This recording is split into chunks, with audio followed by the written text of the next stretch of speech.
But he also was police lieutenant.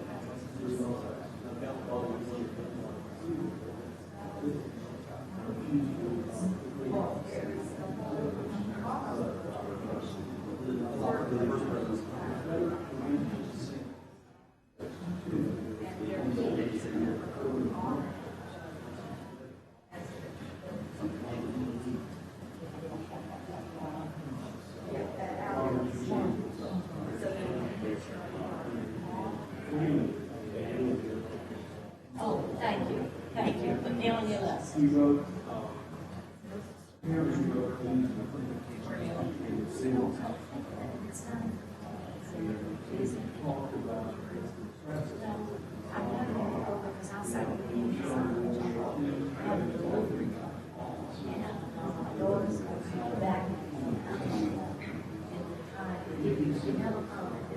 The last 5 seconds of the time.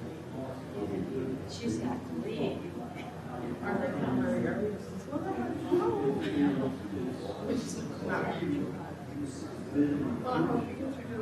Yeah, I hope so too.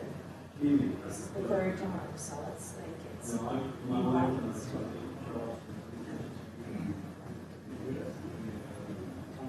all went back today? That's good. The big plans? Yeah. We came early and did part of our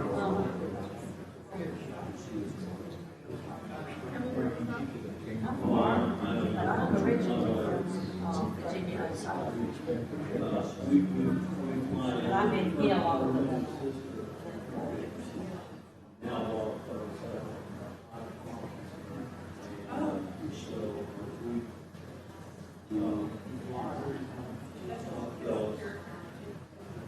I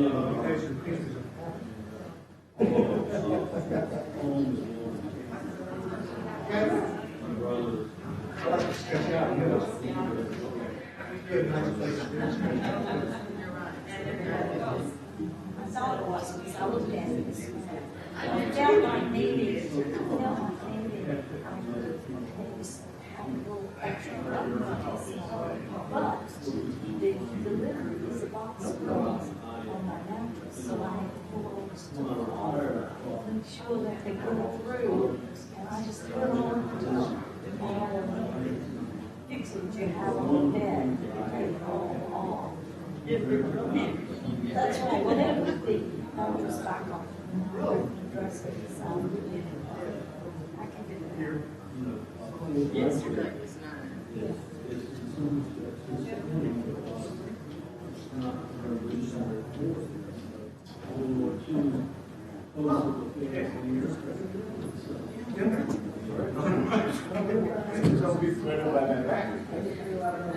no problem.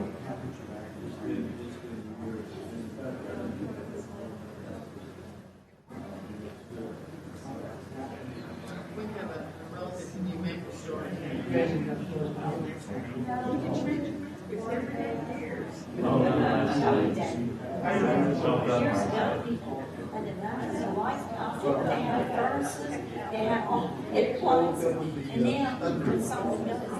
You had that since so you know what, I had that long. Here's the good one, purchases and tolerances there, that every time they go, you're lucky to have that. I didn't complain a lot. Yes. I don't know the purposes and that's bad stuff. I sell that all the time. But it'll move real fast. Yeah, it'll move real fast. I know that personally. All these songs.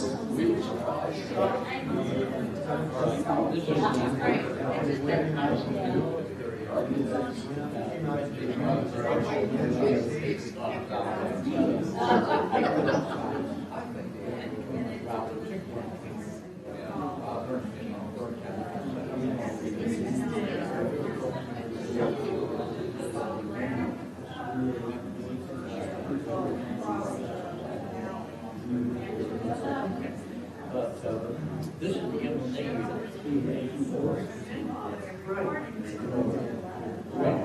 Visualize. I always say that readers people stay around the beach on the hills. That's why we're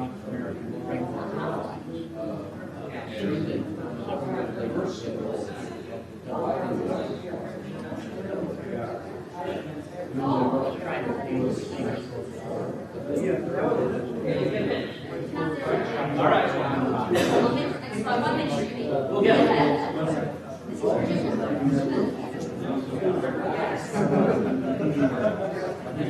Oh, thank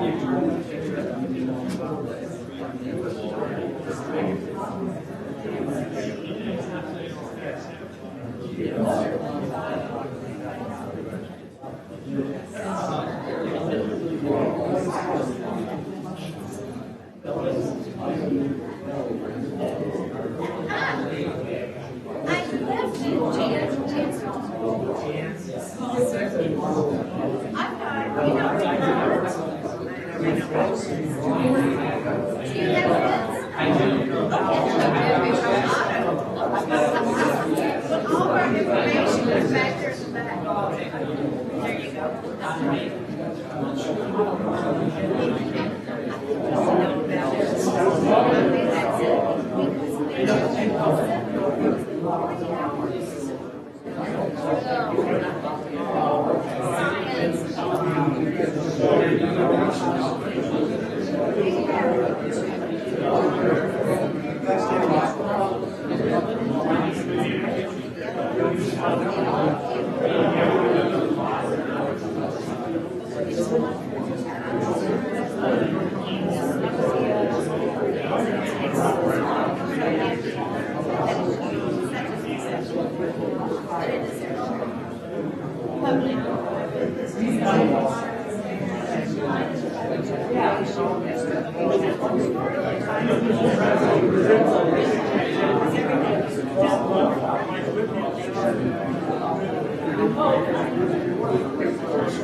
This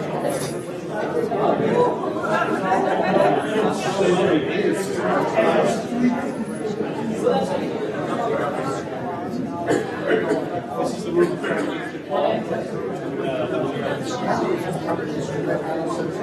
Well, we do, but typically our therapy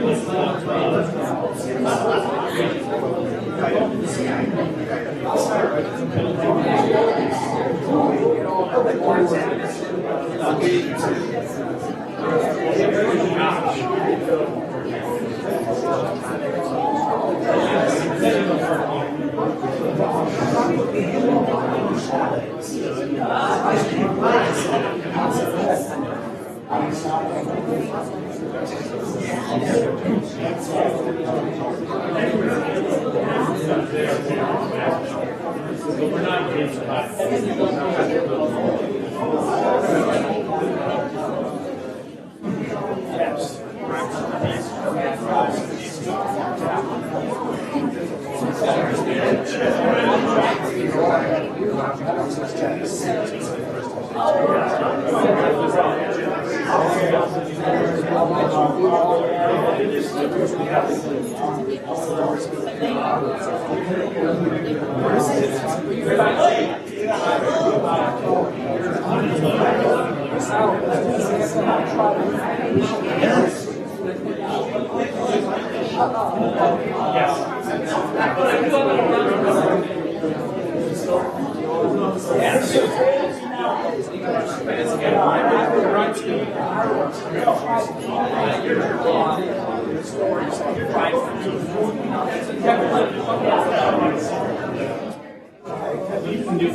I want to give it. I want to say something. I guess I can do it at the end. I'll do it at the end. But I want to say my father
I see. That's Right, yeah. Center button.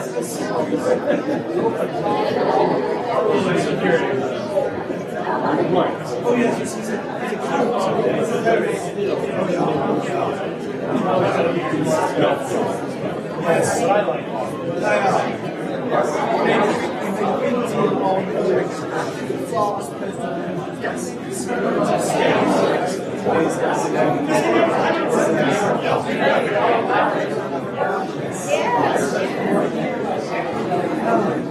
he's better than me. God gives us true touch, so you'll leave right now.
I didn't realize that when I was introducing her, but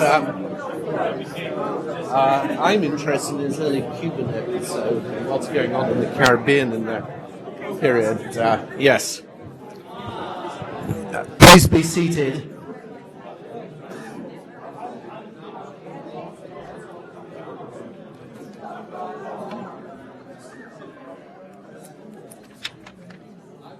Well, welcome back for what is, alas, our final session. We have an announcement first, though, by our leader, Joe Dooley, and I would once again like to recognize Joe as having essentially initiated this series of conferences with the Sons of the American Revolution. And I'd also like to say how delighted we are that so many of the Sons of the American Revolution have been present at the event, and the organization has lent this support. Joe Dooley.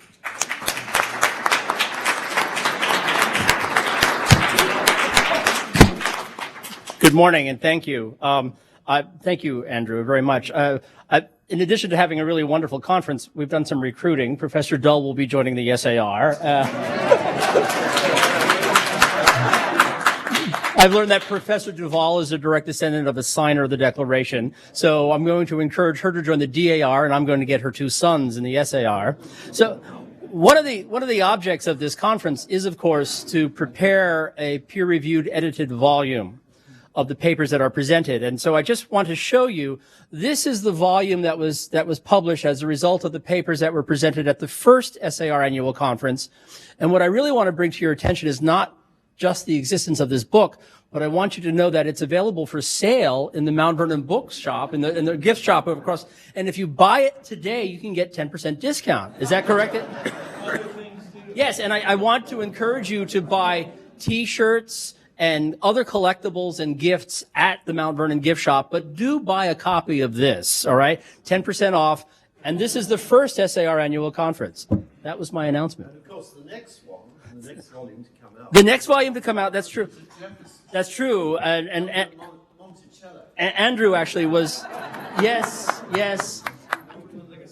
Well, if I may tell a story, Mount Vernon has always been supportive of the SAR annual conference. They actually co-sponsored this one, and obviously they're hosting and co-sponsoring the current one, but they've always made a financial contribution for every other conference we've had. Now, when I went to Jim Reese, God rest his soul, and asked for a contribution for the 2012 conference, and he listened to me and he said, "And what's the topic?" And I told him that it dealt on Mr. Jefferson, and he gave this groan. But then he sent me a check, and he said, "You know, you're a really good salesman. This is the first time that Mount Vernon has ever supported anything with Mr. Jefferson." So do look for the next volume, which will be published this fall by the University of Virginia Press. Yes, Bob. I've got to refer to you. Jeffrey Sinclair is a Virginia citizen, and he's interested in And Richard Cosby is going to be joining the SAR, and we got Tim Ward is going to be researching Tim Walker. So if any of the guys here, if you think you have an ancestor who supported the American Revolution, let us know. We'll research your lineage. We'll prepare your application. Ladies, I can't do that for you, but I can refer you to the DAR. Okay, we have DAR members here. So we're always, the DAR has always been very supportive of the SAR, and the SAR likes to return the favor as much as we can. They have more resources than we do, but we do what we can. All right, thank you very much.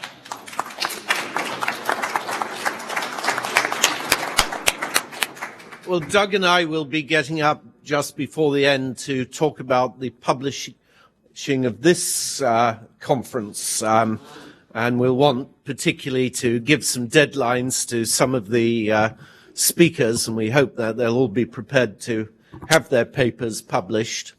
Our final session is a sort of meditation on the proceedings of the last day and a half.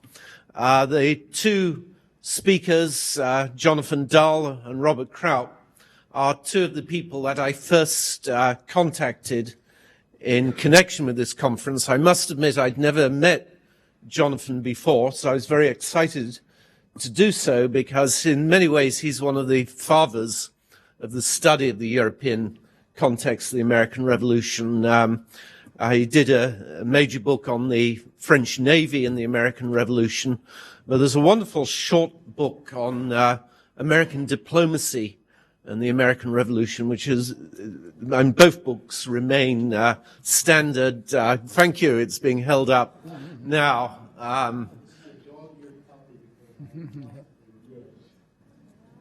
And it remains, it's not been rivaled since. And Robert Kraut was the editor of the Lafayette papers, and they both provided me with lists of speakers. Doug and I also came up with names ourselves. We compared various lists of names, looked at some of the most common names on all of the lists, but they were both exceptionally helpful. So I'm going to turn over to them to essentially respond to the conference and give their own perspectives. Thank you.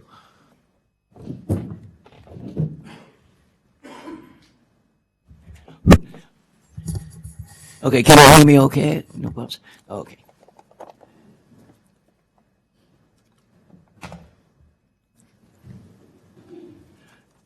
First of all, I wish to express my thanks to the SAR and to George Washington's Mount Vernon for inviting me. Before discussing the wonderful papers at this conference, allow me to give a short interview of Lafayette's experiences during the war. My perspective on Lafayette was formed during my 31 years on the staff of the papers of Benjamin Franklin. Although too polite to say so, Franklin most probably came to consider Lafayette rather a pain in the behind. Franklin was among a number of influential people, both French and American, who were the objects of Lafayette's incessant lobbying for an appointment commensurate with his boundless ambition. This lobbying generally was unsuccessful. Indeed, Lafayette's experience during the war contained a large measure of disappointment and frustration in spite of his valuable services to George Washington and the American cause. In January 1778, Lafayette received the promise of his first independent command. Congress appointed him to command an attack on Canada, but troops were never found for the operation. Later in 1778, he failed to obtain command of a joint Franco-American army to attack British-held Newport, Rhode Island. Early the following year, he returned to France in hopes of obtaining command of a French expeditionary force for attacking Canada with American assistance. Probably on Lafayette's urging, Benjamin Franklin told the French government that Congress would welcome a French expeditionary force in the United States. Franklin, however, was not authorized to make such a statement, nor was Washington anxious to see French troops on American soil. Franklin quietly retreated, leaving Lafayette stranded. In the summer of 1779, Lafayette hoped to share command with John Paul Jones of a joint raid on the English coast. This was intended as a diversion for a French landing on the Isle of Wight. This too fell through, as Jones sailed without accompanying troops. Finally, at the beginning of 1780, Lafayette learned from a letter from Washington. The speaker last night was imitating Washington was wrong when he said that Washington had received Lafayette had received no letters from Washington. In fact, Lafayette received a vital letter from Washington. Lafayette learned that Washington not only would welcome French troops, but would like to see Lafayette as their commander. British operations in the southern states probably convinced Washington to change his mind about seeing French troops in America. I'm sure Washington remembered the last time he'd seen French troops was when he was accompanying General Braddock, so one can understand his reluctance to see French troops on American soil. Lafayette so informed French Chief Minister the Comte de Maurepas, but instead the expeditionary force was entrusted to the far senior and more experienced Comte de Rochambeau. Rochambeau, incidentally, is one of the great French generals. Some 20 years later, Napoleon introduced his marshals to the aged Rochambeau by telling him, "Voici vos élèves, here are your pupils." An example of Napoleon's occasional charm. Lafayette returned to America on their mind with news of the French decision, but without a command of his own. In 1781, he finally did receive a small force that harassed Cornwallis's invasion of Virginia. He was unable, however, to prevent Cornwallis from pillaging Virginia and chasing Thomas Jefferson from Monticello. Back in France, after his participation in the victory of Yorktown, he sought a position in the peace negotiations, representing either France or the United States, but failed to obtain one. He was named, however, to be governor of Jamaica once the French and Spanish captured it. But the fleet, which was to carry Lafayette across the Atlantic, was still in port when peace was signed. After the war, Lafayette and his wife hosted magnificent dinner parties in Paris. At a party for 18, held on October 20th, 1783, Franklin was introduced to the visiting William Pitt the Younger, the future great prime minister, and 4 of his friends, including the great anti-slavery leader William Wilberforce. I like to imagine Lafayette and Truman Capote in Valhalla now comparing guest lists from their best parties. Lafayette finally achieved the recognition he coveted during his triumphal return to the United States in 1824 to 1825. He was a living link to the Revolution, as was the beloved American President James Monroe, who had been wounded at the Battle of Trenton. Lafayette was a skilled soldier, but his greatest gift was endearing himself to others. Now for the conference itself. It was an inspired decision to include in the title, the European Friends of the American Revolution. Americans have not been sufficiently appreciative of the indispensable help of France and almost totally neglectful of the vital help given by Spain and the Netherlands. I might even expand the title to include the Caribbean Friends of the American Revolution. Both white and free black volunteers from Saint Domingue, now Haiti, fought in the 1779 Battle of Savannah alongside American and French troops, and the people of Havana provided de grace money to pay Rochambeau's troops. The idea that the United States owes a debt to Haiti and Cuba is, however, I suspect, not likely to be raised during next year's presidential campaign. I had originally thought to comment on all the papers until I realized that I could only spend a couple of minutes on each, and it would be extremely boring to hear that I had loved each of them. Instead, I will comment only on a few of them where I have something to add. This is not to denigrate the other papers, but merely to demonstrate the deficiencies in my own background. First, I would like to discuss Sylvia Hilton and Kathleen Duvall's brilliant papers on the Spanish participation in the war. There's only one cautionary note that I wish to make. In spite of Spanish concern for the long-term American threat to the Spanish Empire, Spanish diplomacy was still centered chiefly on Europe.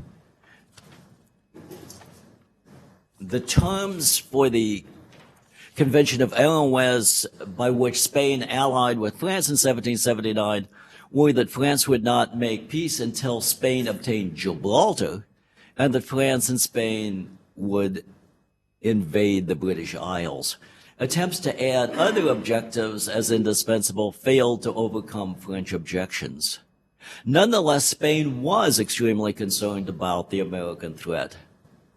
Spanish attempts to buy time to protect the Spanish Empire extended from 1762 to 1819, when the Transcontinental Treaty gave the United States Florida in exchange for dropping its claims on Texas as being part of the Louisiana Purchase. Spain entered the 7 Years' War in 1762 out of fear of British expansion in North America and the British threat to New Spain. Charles III wrote the French that the news of the fall of Quebec had made his blood turn to ice. Spanish participation in the 7 Years' War was helpful to France because the curtailment of British trade with Spain caused unemployment in England and hence increased British war weariness. The war, however, was a disaster for Spain, particularly because of the British capture of Havana. To get Cuba back, Spain surrendered Minorca and Florida. To shame Spain into accepting a peace that minimized French losses, Louis XV secretly transferred to Spain the portion of Louisiana west of the Mississippi, plus New Orleans. Choiseul had tricked the British into believing that New Orleans was an island between two branches of the Mississippi, a complete misapprehension of geography that eventually enabled Spain to control traffic on the lower Mississippi because they controlled both banks of the river. The loss of East and West Florida, however, was a serious blow to Spain because a port on the eastern half of the Gulf of Mexico, without a port on the eastern half of the Gulf of Mexico, Spain could not provide arms to the Indians, who were the chief check on the expansion of South Carolina and Georgia. One of the benefits of Spanish participation in the American Revolution was that it gave the great Bernardo de Galvez a chance to capture West Florida, and then in 1782, to capture, with the help of the South Carolina Navy frigate South Carolina, the Bahamas, which could be exchanged for East Florida.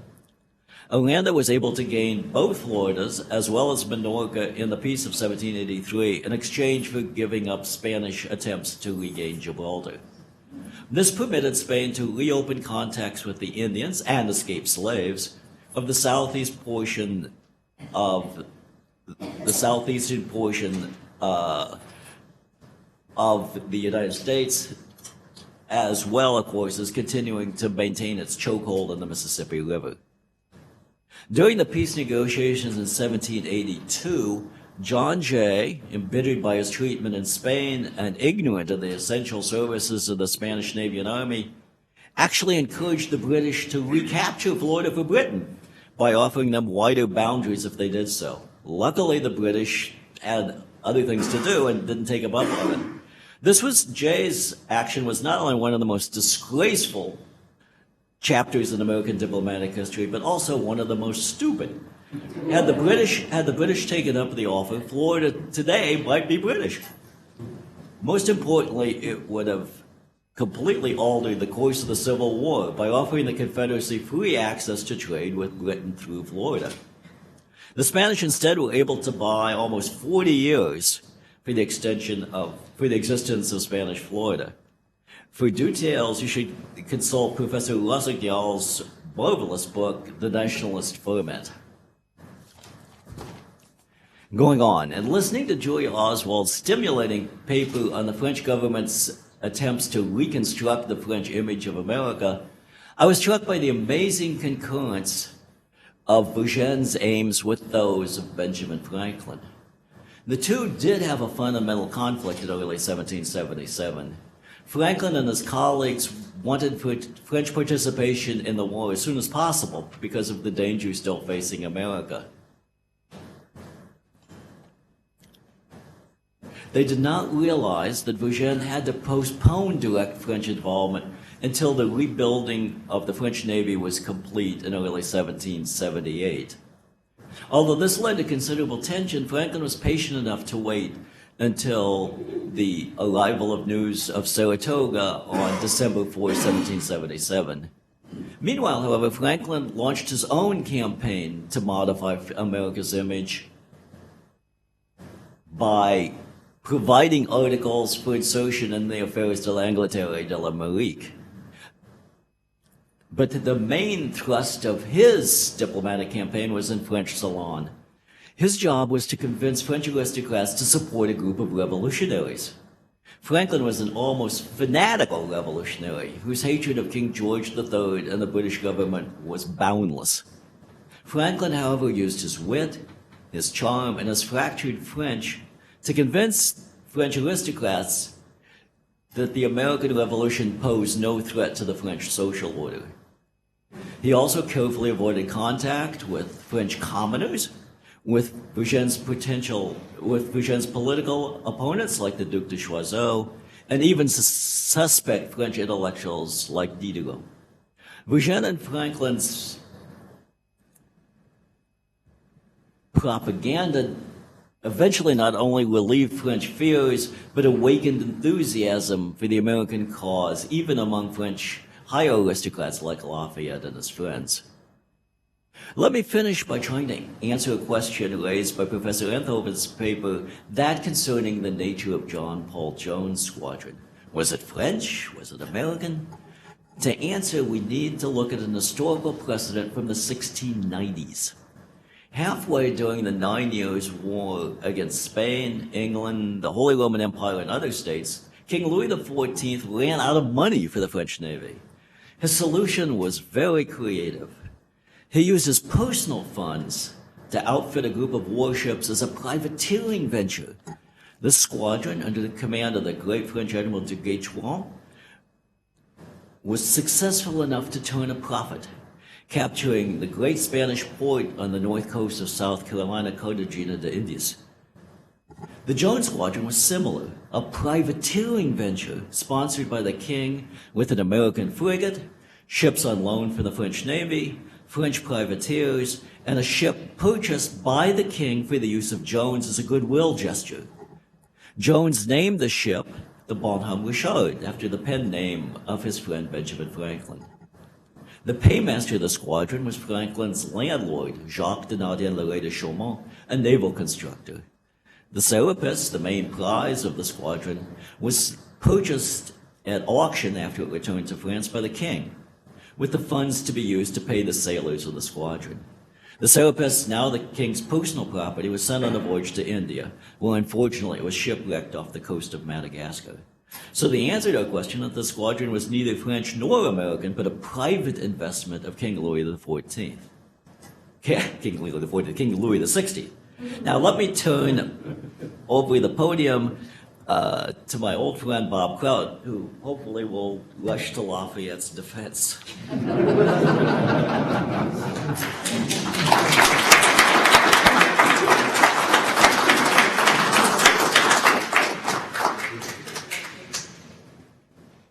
First of all, I want to thank Mount Vernon and the library,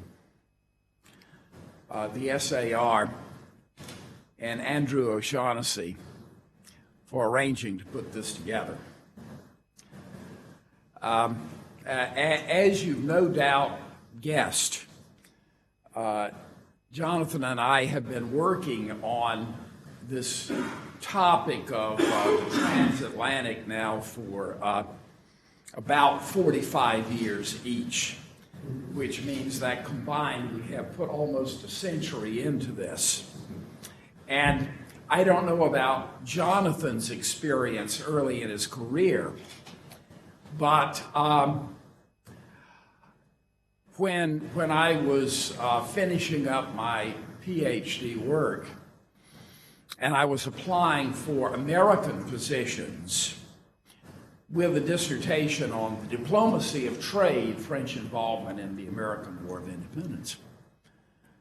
The American jobs that I would apply for, the response from the institutions was, well, your work is very interesting, but we're really looking for a Europeanist.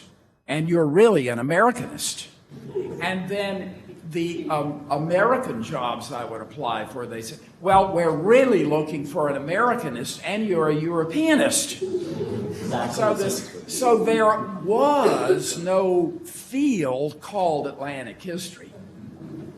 And I would say the legitimization of that as a field is due largely to the influence of Bernie Balin, whose name was mentioned a few days ago as this distinguished professor at Harvard who was able to rally resources to essentially carve out that field and identify it with a name. And so my first real job was as associate and later on co-editor of the Lafayette Papers Project at Cornell.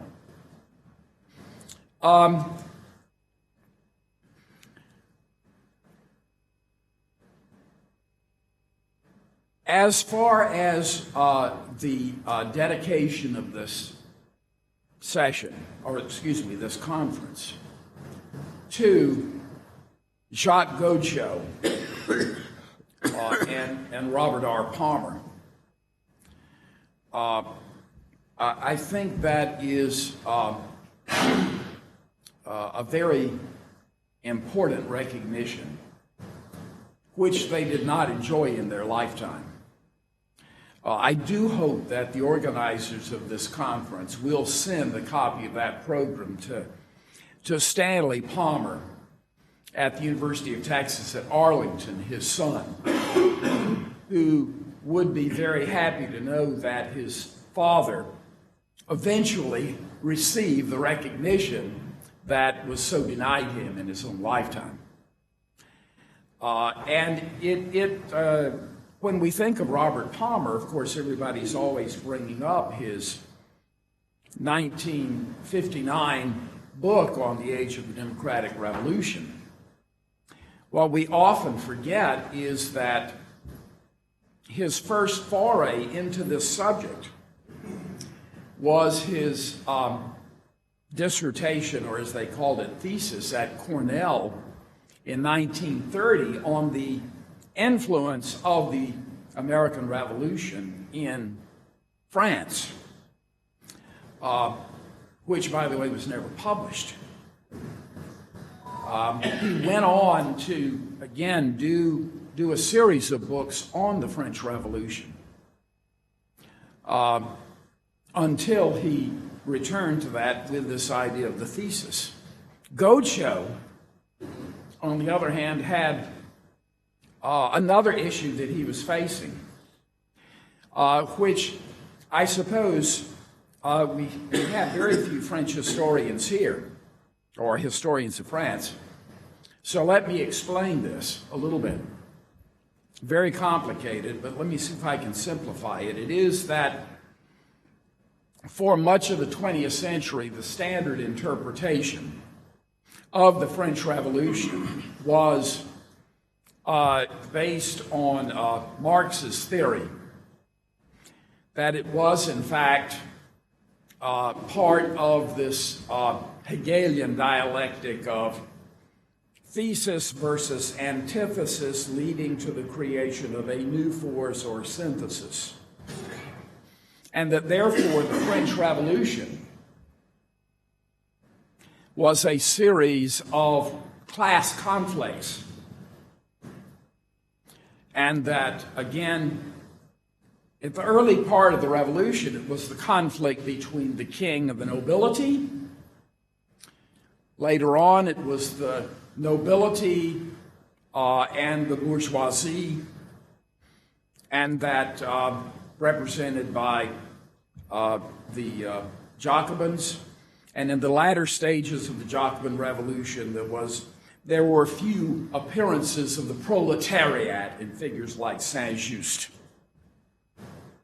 So, in other words, people were identified by their social class. And in this situation, you see the liberal aristocrats were kind of the odd ducks of this social conflict. Were they representatives of nobility and noble privileges? Were they representatives of the liberal ideas that would lead to the bourgeois gaining more power? So, Palmer and Gaucho, as is true of their generation, were believers in this. In fact,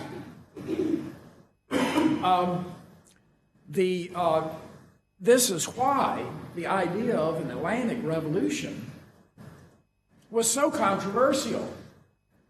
Part of it was the French idea, which I think just about all of you can now understand, because the French took the French Revolution as the model of class struggle. In other words,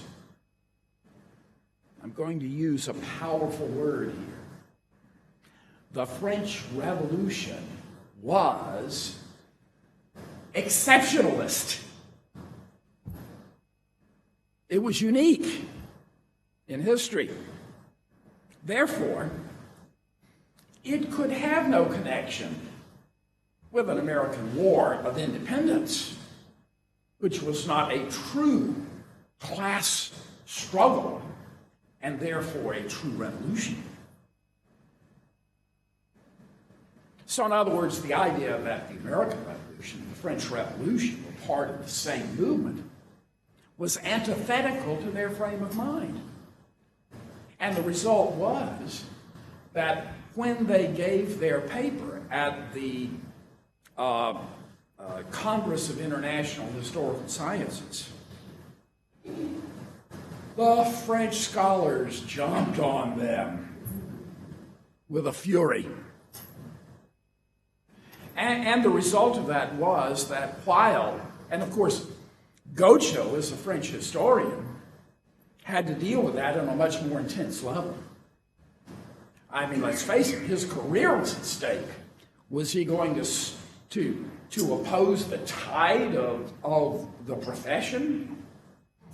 And the result was that he spent much of the rest of his career dealing with things like his study of La Grande Nation, the French Revolution, his book on the Bastille, his book on Napoleonic institutions, with an occasional lapse, as with my mentor, Lafayette, who published a wonderful little book on Rochambeau's Army in America, which is still the standard study of that, which has a nice introduction by Goethe, which, by the way, has a little dig in it, which essentially says, thank you for recognizing the Atlantic Revolution. But since the book was written in English, the idea is, well, there won't be many of my colleagues who'll be reading it in. So, Palmer, on the other hand, did not have this constraint among American historians. But when the first volume of The Age of the Democratic Revolution came out, the reviews in France were terrible. Marcel Reinhardt, the dean of French Revolutionary Studies at the time, roundly condemned it. The second volume was not even reviewed. And so there's a long period there in which Palmer's work was simply ignored. American historians really didn't get into the fray. After about 20 years of fighting this, we might say, professional prejudice against the idea of an Atlantic Revolution, Palmer simply gave up and moved in other directions. He wrote a little book on Tocqueville. He translated Berthot's book on the French Army and the Revolution. And I got to know Palmer very well in his later years. His last hurrah on democratic revolution was a paper he gave at a conference in Leipzig in 1979, which he said, this is the point where I simply gave up. And I organized a conference in his honor at the Society of French Historical Studies in 1984, which was at the University of Virginia, in which he had the opportunity to come to a meeting of scholars of France and talk about his research. But he was a very disappointed man, because no one ever in his lifetime really appreciated the effort of his to try to look for a broader pattern of commonality. So that's essentially what I had to say about Palmer and Goethe, and one of the reasons why I'm very happy that they have been recognized in this conference. Now,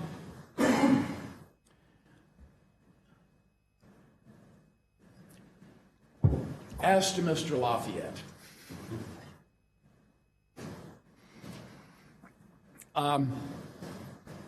I suppose something happens to a person when they spend pretty much 24 hours a day in the presence of another person. Could be husband, wife, could be scholar and subject. I don't know whether Andrew has experienced this with Mr. Jefferson, since he's constantly in his presence. I'm sure it's part of the experience of everyone here at Mount Vernon and GW. And so it has been with me, and so it has been with Jonathan.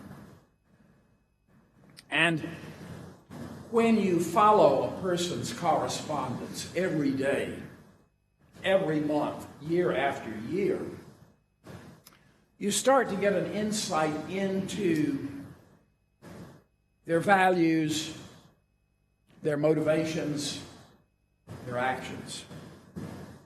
And just as much as Jonathan would look at Lafayette, I think largely affected by the perspective of Franklin on Lafayette, I would say that there's also a perspective of looking at Mr. Franklin as a bitter old man, a professional lobbyist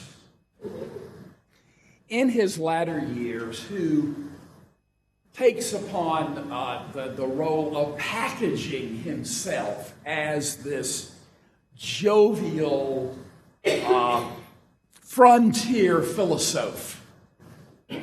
I think the best illustration of this is the illustration of him in his book on principles of electricity, where you see this philosopher with a coonskin hat, charming, but very much a packaged image, which of course he promoted.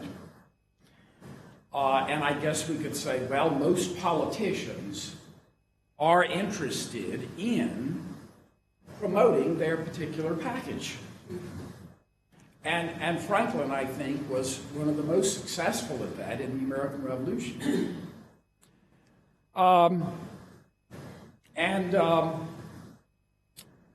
Those of us who have studied the diplomacy of it realize that there are huge differences in that diplomatic team. And a lot of those differences go back to American politics, go back to the politics of the Continental Congress, and they are savage. So, I mean, anyone who would talk about the current political stalemate in Washington, I would say, well, then you need to go back and look at the Continental Congress if you want to see a group of people who will stab each other in the back. So this is not to say, well, what has happened to the American system? This was part of the American system from the beginning.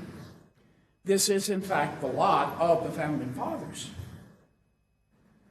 The only thing that resolves it is that they had a hopeful vision for the future. They had a common vision of where the end might be, but they had no idea about how they were going to get there. Which gets us back to this issue of Lafayette and ambition. And of course, some of you may recall that Madison, when Lafayette went off with him in 1784 to negotiate with the Iroquois, what eventually turned out to be the Treaty of Fort Stanwix, that Madison writes to Jefferson, Lafayette has a canine appetite for ambition. Which takes us back to a point that was made much earlier in this session about this whole issue of classicism. And it is this, something that's widely misunderstood in our time, because no one gets a classical education anymore, is the difference between glory and vainglory. Vainglory is personal ambition. Glory is ambition for a cause. So the idea that Lafayette is constantly talking about glory is not necessarily the idea of his veneration, but the idea of what his contribution is going to be to this larger cause. And let's face it, in a world of people who are reading the ancient Romans, and as it was brought up, Lafayette was given an award in school for his knowledge of Latin and Latin writers. This idea of what are Lafayette's motives for what he's doing. Lafayette was very concerned about this for a reason that I think you might not have thought about at first. And everybody always talks about Lafayette's father had died when he was just a couple of years old. Yes, he was killed at the Battle of Minden. we think maybe by General Phillips, which is why there was a little bit of a rivalry there between Phillips and Lafayette in the Virginia campaign. But what Lafayette's father left him were his letters to his wife. You see, it's not simply that the women around Lafayette taught him about the legacy of his family's dedication to France from the Middle Ages. It was they had the immediacy of Lafayette's father's letters. Why had he fought? What had he done? So when Lafayette goes to America, he has no idea that he's going to survive this. And the idea of what is going to be his legacy, he's writing back to say, this is why I'm going. He didn't know whether he was going to make it back alive. Well, of course, as you can see from the Hermione, nobody who takes a trip across the Atlantic knows whether they're going to make it to the other side. So it is, I think, fascinating that all of the founding fathers, Washington, Jefferson, Madison, and others, Hamilton, are always suspicious of other people and their ambitions, but that they have no ambition of themselves but public service. No, I do not want to be president, but if this burden is given to me, I shall assume it for the common good.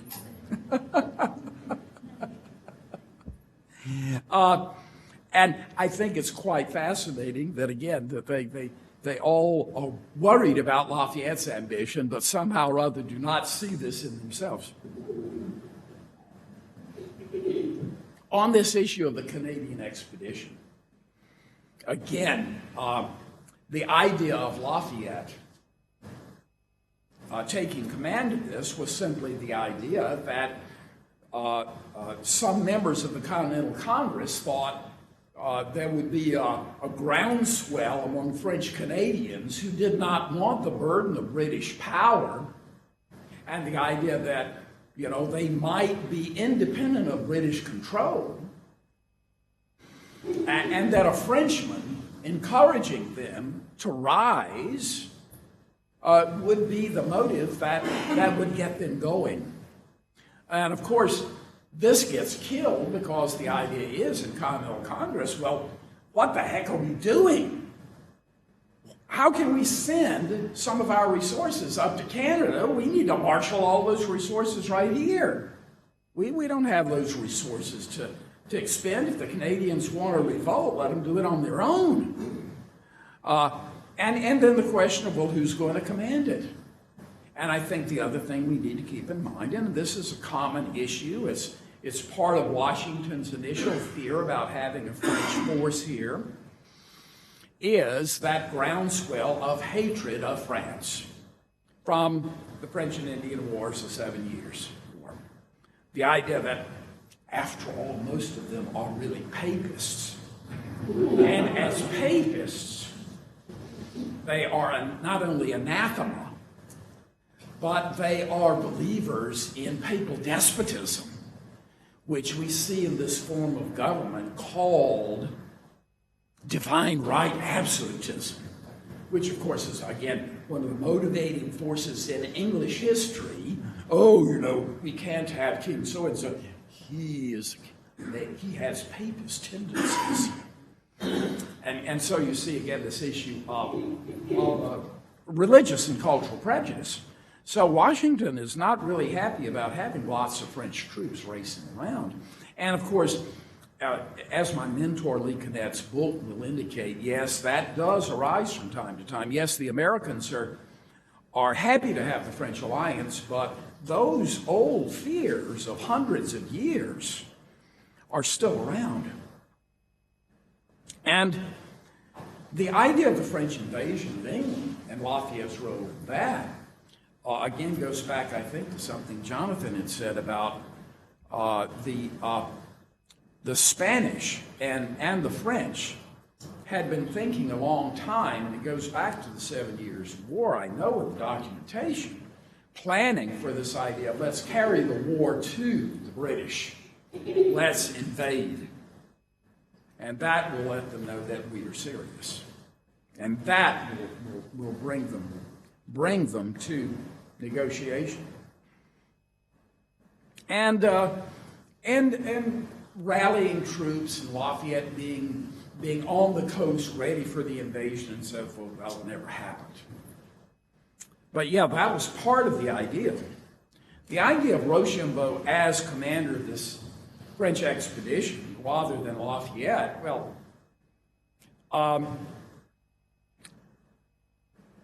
don't believe that Lafayette had a serious thought that he was ever going to be commander of that. Let's face it, he was a very junior officer. He really didn't have that much command experience. Plus, there's another issue, and that is that Louis XVI, Vergennes, the whole command structure in France never really trusted the guy because they never were sure that this fellow who had gone off to America, taken a command in the American army, well, do his ultimate loyalties lie with France, or are they somewhere else? Let's get a seasoned commander. Rochambeau is a safe bet. Rochambeau will carry out his instructions. And remember now, if you look at Rochambeau's instructions, they are not to win. They are to be engaged, but not really to go into battle unless there's an assurance of victory. In other words, they are to be an auxiliary force, but they are not to engage in battle until there's an assurance that they will succeed, which you see dovetails nicely with Washington's view of not really engaging his army in a situation in which the army might be destroyed, but to play at battle until conditions are right for victory. So that's part of it. So up to this point, you see, we've looked at Lafayette as this figure who is an American revolutionary soldier. This is where I'm very glad that Jonathan gets into moving beyond that, and where he talks about Lafayette's salon, which sounds like a very nice social get-together. Well, let's go have a nice entertaining evening open to the Lafayettes. Unless you've studied what happens at the salon. It's the opportunity for Americans to schmooze with the French, to make connections, to make friendships, to arrange business affairs, to negotiate things. And so these are not simply just social events. They're efforts to build a relationship between France and America. And this is why I think the whole experience of Hermione is an important follow-up on what happens with Lafayette for the rest of his life, which is Lafayette's efforts to solidify that alliance between France and the United States, not simply just as a wartime military expediency, but as a true cultural friendship. And it is Lafayette who suggests to his American peers, Knox, Green, so forth, why don't you bring your sons to France? Let them spend a couple of years in France. Let them get to know the French. My son will go to America. He will learn about the Americans. And you see, once we can overcome those fears and suspicions of each other that have built up over the last couple of hundred years, then we will begin to create a lasting alliance. Not only that, but Lafayette, and this is in volume 5 of Lafayette, the Age of the American Revolution, writes an extensive memo on commercial ties. What are Americans looking for from the French in business? They're looking for these particular goods. They like the goods packaged this way. They like the credit terms this way. And if the French business community will follow this pattern, we can build some good trade. Well, one of the problems was, a lot of elements of the French business community said, no, this is the way we do business. We want payment within the year. We don't want long-term credit. We package our goods this way. That's the way you get them. And the result is, of course, that those commercial ties don't continue. Britain recaptures most of the trade that it had lost because Americans wanted long-term credit. But Lafayette understood this. But, among other things, Lafayette negotiates a contract with the city of Paris that these New England merchants are going to sell whale oil to light the streets of Paris. So he's involved in a lot of different things. It's not simply just the glamorous, glitzy, public issues. What Jonathan did not mention is Lafayette's return to America in 1784-85 to celebrate the American victory. And his visit to, I think, about 9 of the states. This is Lafayette's victory tour. But not simply that. Again, this is covered in volume 5 of the Lafayette Papers. It is Lafayette's opportunity to say, okay, what did you all fight the war for? What are you doing to realize what you've said the war was fought before? Don't simply just propagandize that you want free trade, that you want established relationships with foreign countries. What are you doing to implement this? What about your currency? What about a stable currency? These are what all the nations are looking for if you want to trade with you. And Lafayette goes around giving these speeches. It's not simply just glorification. He's not simply driving around in an open carriage for acclaim. It's this idea of saying, okay, now that you've won this independence, what are you going to do with it? We fought. My colleagues died. What did they die for? And so if you look at these speeches, he is America's #1 cheerleader. He's pushing them on and saying, okay, now that the war's won, what are you going to do? Were these simply just nice speeches, or are you going to follow through? And the other thing with that was, what are you going to do with your Native American neighbors? How are you going to treat them? Because remember, Lafayette was a blood brother to the Seneca. And he tried to smooth relations with the Iroquois nation. And of course, these Americans were horrified that Lafayette essentially injected himself into that negotiation. But the issue was, you see, Lafayette understood the Iroquois religion. He knew about their idea of the dream as a vision from the Great Spirit. And so when he gives his speeches to these chieftains, he says, I have a dream that you will sit down with the Americans and you all will become brothers. They knew then, this is a message from the Great Spirit. We've got to come to terms with the Americans. So he is not simply just this shallow, vainglorious guy. And Lafayette continues this idea into the American Revolution with the whole idea of the National Guard.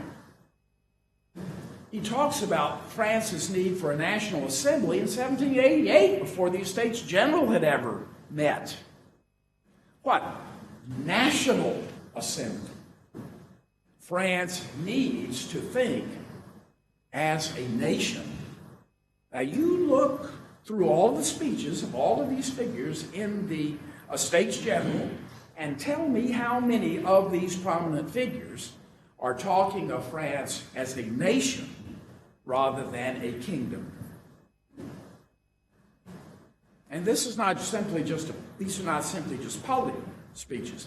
These are letters to his friends.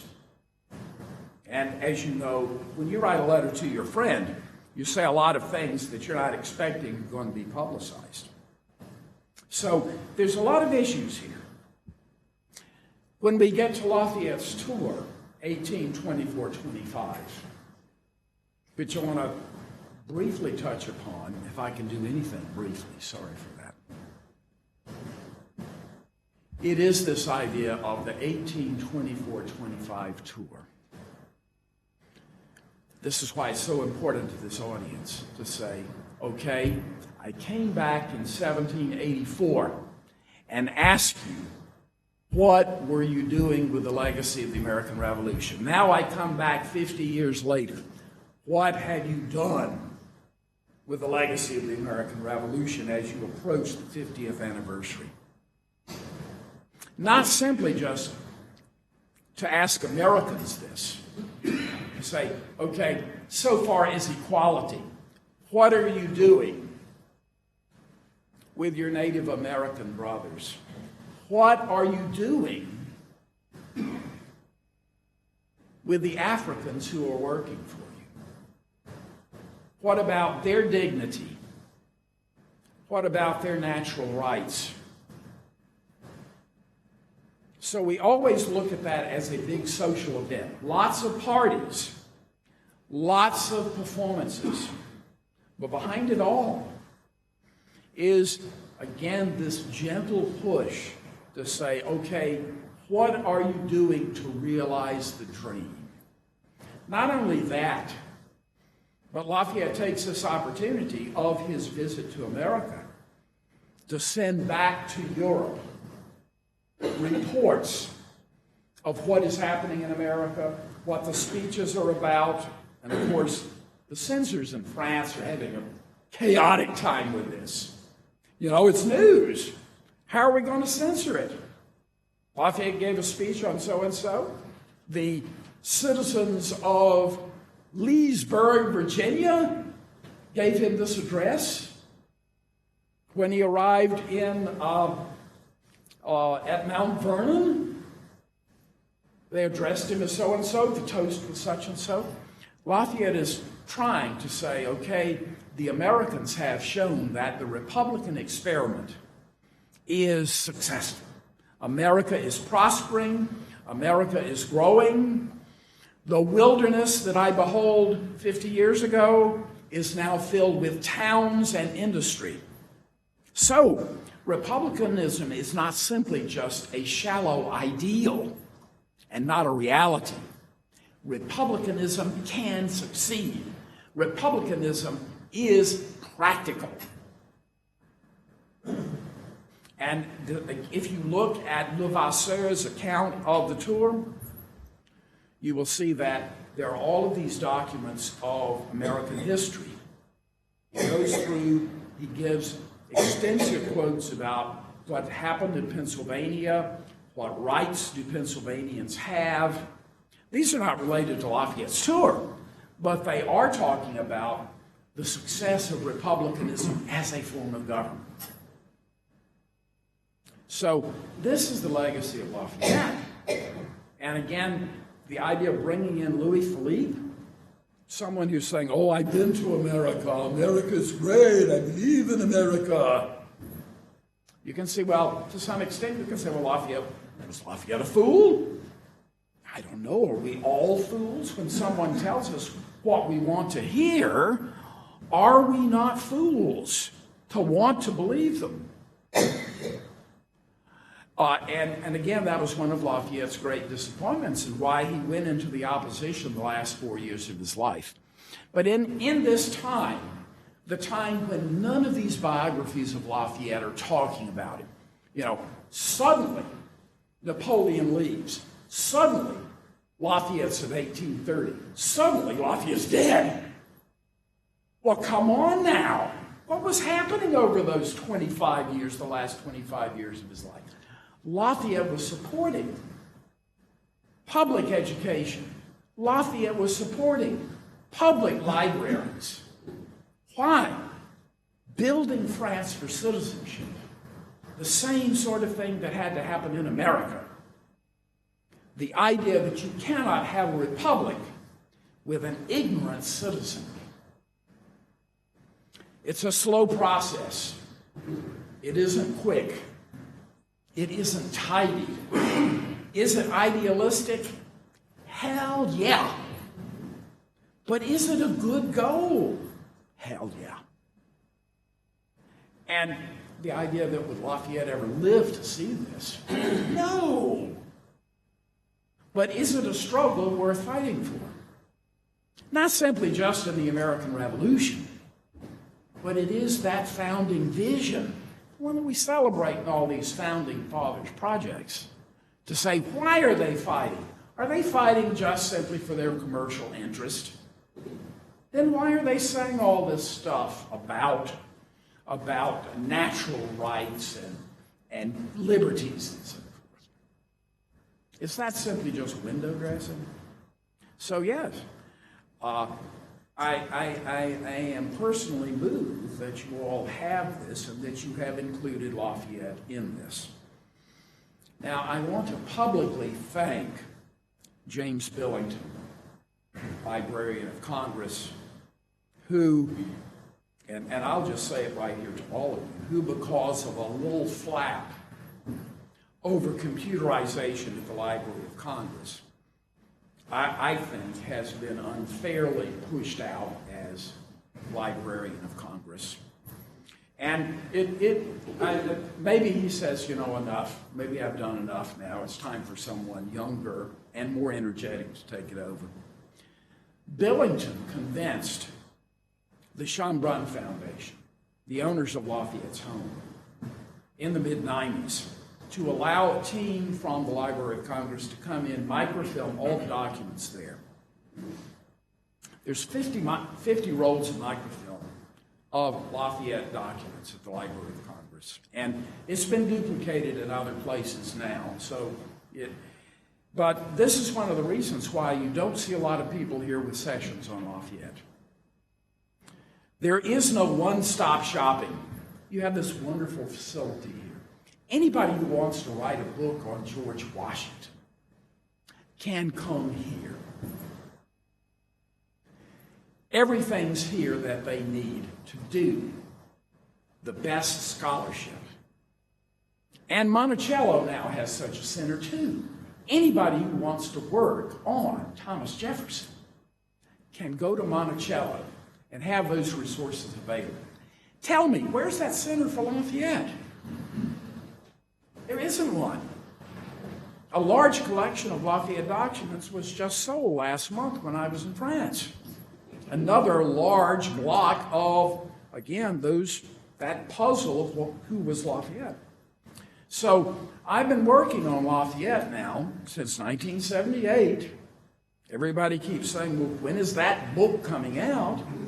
And I say, you know what? It is not simply just one-stop shopping. I get documents here, I get them there, I get them there, somebody lets me know something there. The wonderful people at Lafayette College Library send me things. So I'm about ready to sit down and start writing on Mr. Lafayette. I think now I can put the pieces together. But in a sense, the comment that Patrick Villiers said the other day about George Washington Lafayette trying to define his father, in a sense, that published set of volumes, 6 volumes of Lafayette's correspondence, memoirs, and so forth, he's accurate in saying, well, there are some things that are misleading. A lot of sections of those letters were deleted. They didn't want to offend these people. A lot of the letters, we didn't know from those volumes who the letters were addressed to. I've learned over the years that, and I found why those sections are deleted. But most of the published biographies that have been done are based on those 6 volumes. And so if there's anything that's misleading about what we know about Lafayette, it's because that's continued to be the source of knowledge of Lafayette. I'm hoping in your lifetime that will change, that these materials will be available, and that, as James Billington said when those 50 volumes became available, that we will learn why Lafayette is such a critical figure. And I say this because when we look at all the prominent thinkers, I think Lloyd Kramer's book brings this up on Lafayette, a brilliant book on Lafayette, to say, were all the brilliant thinkers, Wilberforce, Jeremy Bentham, the leaders of these Republican movements all over Europe and Latin America, we haven't even talked about Simon Bolivar and his relationship with Lafayette. Were all these people deluded by an idiot?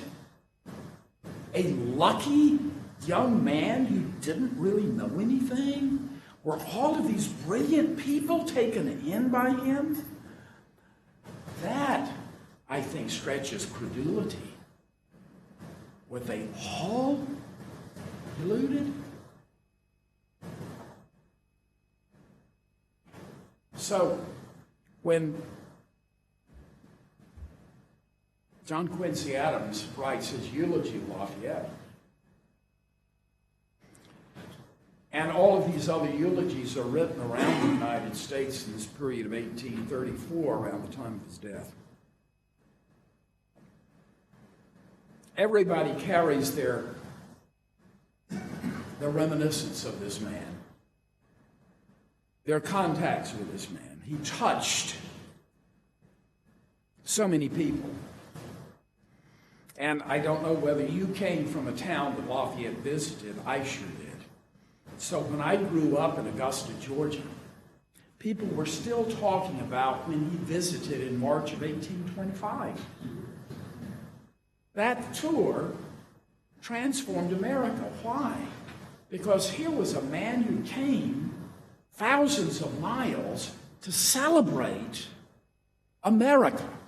Not simply just a country, but an idea. And this is why it's so great to have the SAR here sponsoring this conference, because I think as an organization, they believe that it's not simply just the fighting. It's not, when Lafayette says, I didn't come for the combat, I came for the cause. That there's something greater to this than simply just the combat. And I came here to thank you for everything that you do to promote that cause every day. Thank you.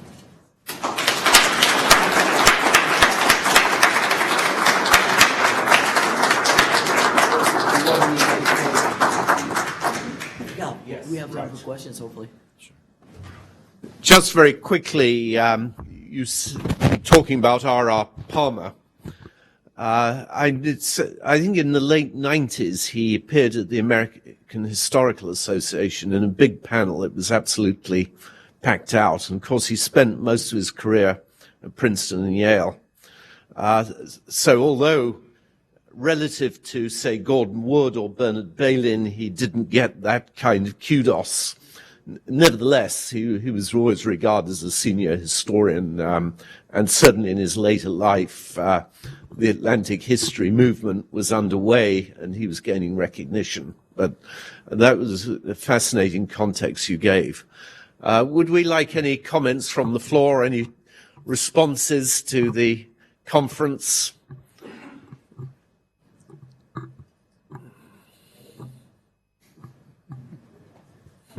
Yes, Sylvia.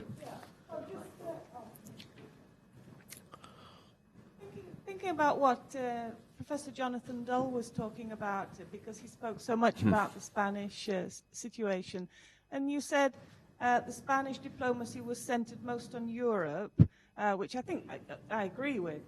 But I'm wondering, don't you think also that when you said that Washington wasn't too happy about having French troops in North America, wasn't it also because he was also counting on European diplomacy and trying to complicate things in Europe so that there might be other distractions in Europe that would keep British troops and British attention over that side of the Atlantic and not in North America so much, maybe?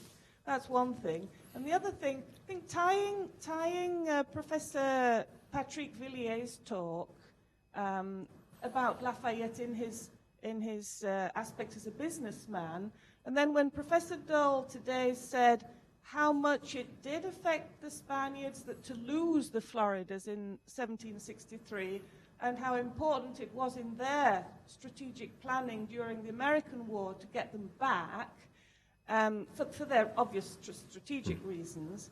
But the curious thing that ties in with what the two speakers who so brilliantly entertained us at the same time as helped us to understand a few things about international business is when they got them back, the Floridas, they didn't or couldn't supply the goods that their Indian allies in the southeast needed. So the Scottish company of Panton and Leslie remained. And they were actually Scottish businessmen, and they were serving themselves, of course, but also serving the Spanish crown loyally, might be said, for all the time they were back in the Florida. So that says quite a lot about, following the money trail. It says a lot about loyalties of businessmen or, transnational, international business. So if you could maybe comment on a few of those things, Professor Dole. Thank you. Yes, certainly it was a prevailing worry among Americans that France in particular would be distracted by European concerns and couldn't really be counted on. And to an extent, they were correct that France was forbidden by the Convention of Aranjuez from making peace until Spain acquired Gibraltar. The same thing had happened in the previous war, that France was unable to make peace at the end of the 7 Years' War until Spain was satisfied. And it was only Orlando, perhaps with a wink from Florida Blanca, agreeing to accept Minorca and both Floridas instead of Gibraltar that enabled peace to be made. What the Americans didn't realize, and never sufficiently realized, is how absolutely vitally indispensable the Spanish Navy was to American independence. To me, the most striking thing about the Chesapeake campaign, about which we heard so much yesterday, was the fact that the British did not send reinforcements to their Navy from Europe. They only sent, I think, 4 ships of the line, and they arrived after the Battle of the Chesapeake Capes. And there was a reason for that. And the reason for that is the Dutch squadron in the North Sea that tied down 7 British ships of the line, and a Franco-Spanish squadron off the south coast of England that tied down 30 ships of the line. And those ships, the combination of those two would have made Yorktown absolutely impossible. So the Spanish Navy, just by being a fleet in being, accomplished miracles. Had the Spanish Navy been knocked out of the war, as it almost was in early 1780, the whole war effort would have collapsed. France would have collapsed without Spain, and the United States would have collapsed without France. So Spain, and to a lesser extent, but still an important extent, the Netherlands, was absolutely indispensable to American independence. And Americans, particularly John Jay, never realized that and never got over their suspicion of Spain. Spain's, in the long run, was a potential enemy, but in the short run was an indispensable ally through France to the United States. And along those lines, the Spanish never forgave the French for not coming to their aid with the Malvinos in 1762, and the collapse of Choiseul is part of that story. And then the fact that the French really didn't come through on the conquest of Gibraltar. There's a lot of antipathy with this family compact. I think we could call it what? Conflict within the family, even if it's the Bourbon family. And the other thing John and I were talking about was the French were constantly trying to push the Spanish. How do you get the Spanish to come out and be forthcoming in terms of supporting the Americans? Not because the Spanish wanted the Americans to win, but because the Spanish wanted the British to be exhausted, their resources, their supplies. So the longer that the war could drag on, the more the British would be depleted, and the better situation that Spain would be in the long run. And in fact, this is also true of the French early in their diplomacy in the 1770s. They looked, as I was talking about the other day, the United Provinces, they looked at that as a model, and that's, again, part of something to do with why this is styled United States. You can't be much more obvious than calling your country United States if you want to remind everybody of the United Provinces. Was this war had gone on for 30 or 40 years. And if they could keep this war going on, Britain would be completely exhausted and diminished as a world power. Brendan Sims makes the point that unlike the French and Indian War, Spain came into this war within a year of French entry. In the French and Indian War, France had almost been defeated by the time that Spain entered. Munro Price, I think, in his talk, mentioned that there was a surfeit of French nobility. And someone we've not mentioned is Silas Deane, who was enlisting all of these people and sending far too many French officers to America, where it nearly led to a kind of diplomatic embarrassment. I don't know if you'd like to expand on that, Jonathan. I think Spanish attitudes change once Spain makes the decision to enter the war. Before then, they wanted to see the war drag on, but once they were involved, the example of what had happened in 1762 was constantly before their eyes. They were terrified that in a long war, Britain would eventually capture substantial portions of the Spanish Empire. So when the Convention of Aaron was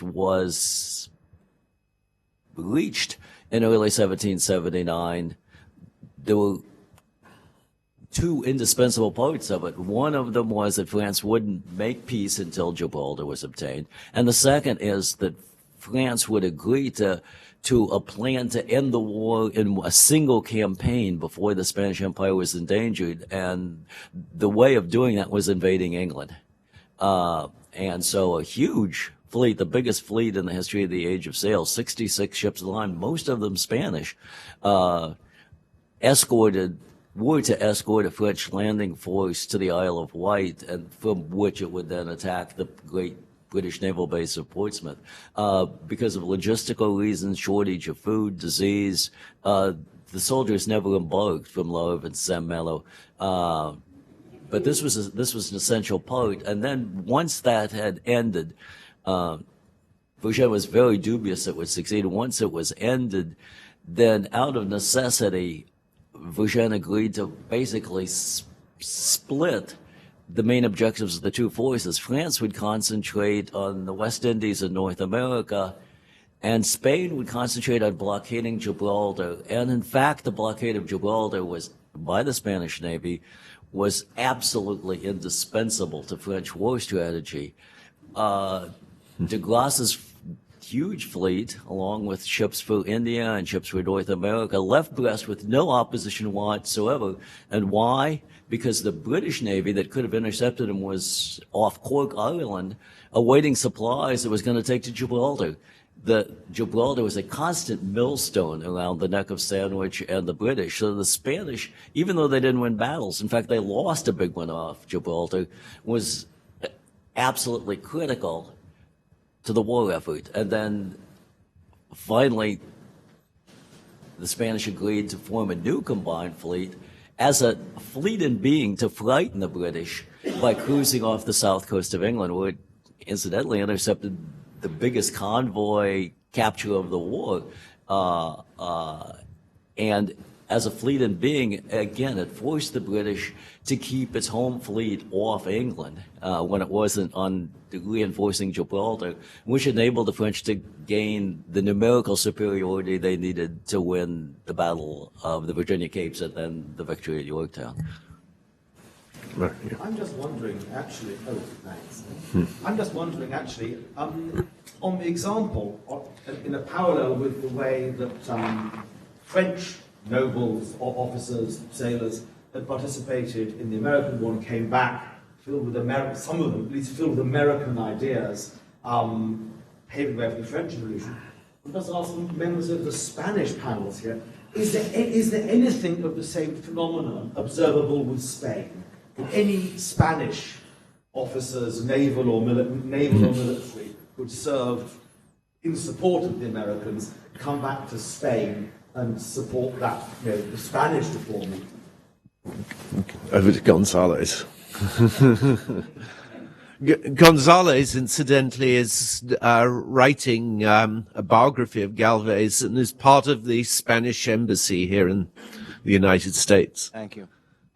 Actually, the most important guy who was fighting for the Spaniards against the British in the Southern Theater was Francisco de Miranda. Francisco de Miranda was actually the precursor of the South American independence, much more important intellectually speaking than Simón Bolívar. He was a general in the French Revolution. His name is in the Arch of the Arc de Triomphe in Paris. He was a lover of Catherine the Great. Friends of the most important. He was friends of the most important and French intellectuals of the Enlightenment. He fought under Bernardo de Galvez in Pensacola. He captured Pensacola. He also captured the Bahamas. And then he was involved in a slight problem, financial one. He was trialed 20 years after the sentence came out, clearing him and his bosses, but it was too late. He already took sides against the Spanish Empire. He came to the United States. He lived in the United States for a while. He returned to London, and he was one of the main figures in the South American independence. Can you recommend anything to read about his period in the American Revolution? Miranda. Let me think about that, but maybe Sylvia. It's a correspondence, but it's in English. Spanish. Cummins, Spanish Observers in North America, is that the full title? So that's a wonderful book, and his activities are described. Well, sorry, we've got Walker. Tim Walker had his hand up first, but we'll come back to you.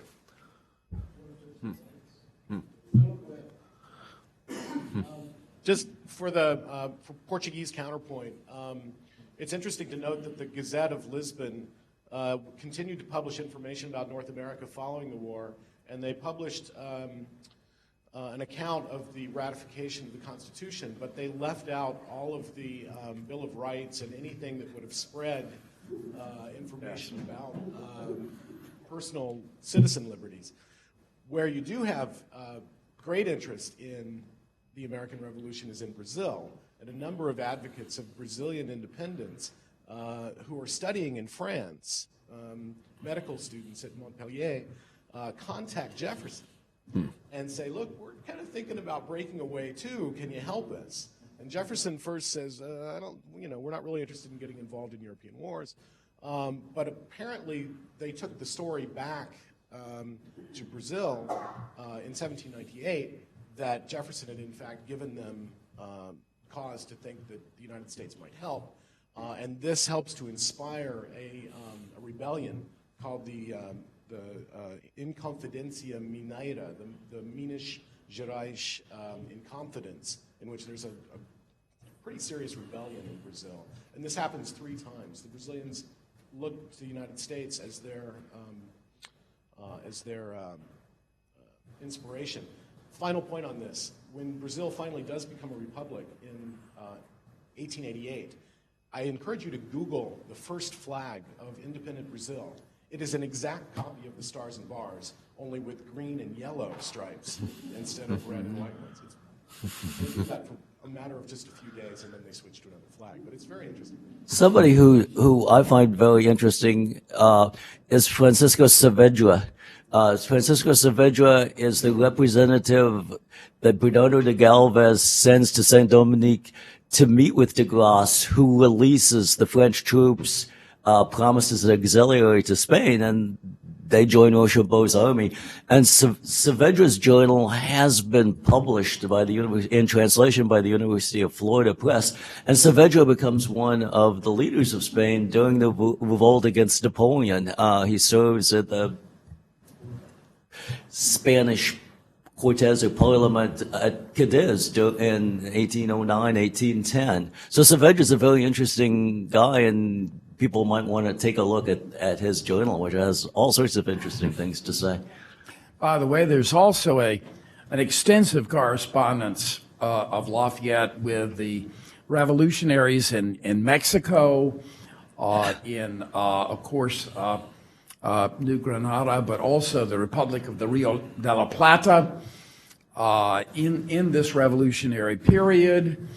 And of course, then we've got the Spanish Revolution for republicanism, and Riego's widow comes to visit Lafayette at his residence. And also, Lafayette's nephew is involved in the Portuguese campaign in 1832 to try to establish a more of a constitutional regime there. So these names, the interconnections of all these people keeps coming up.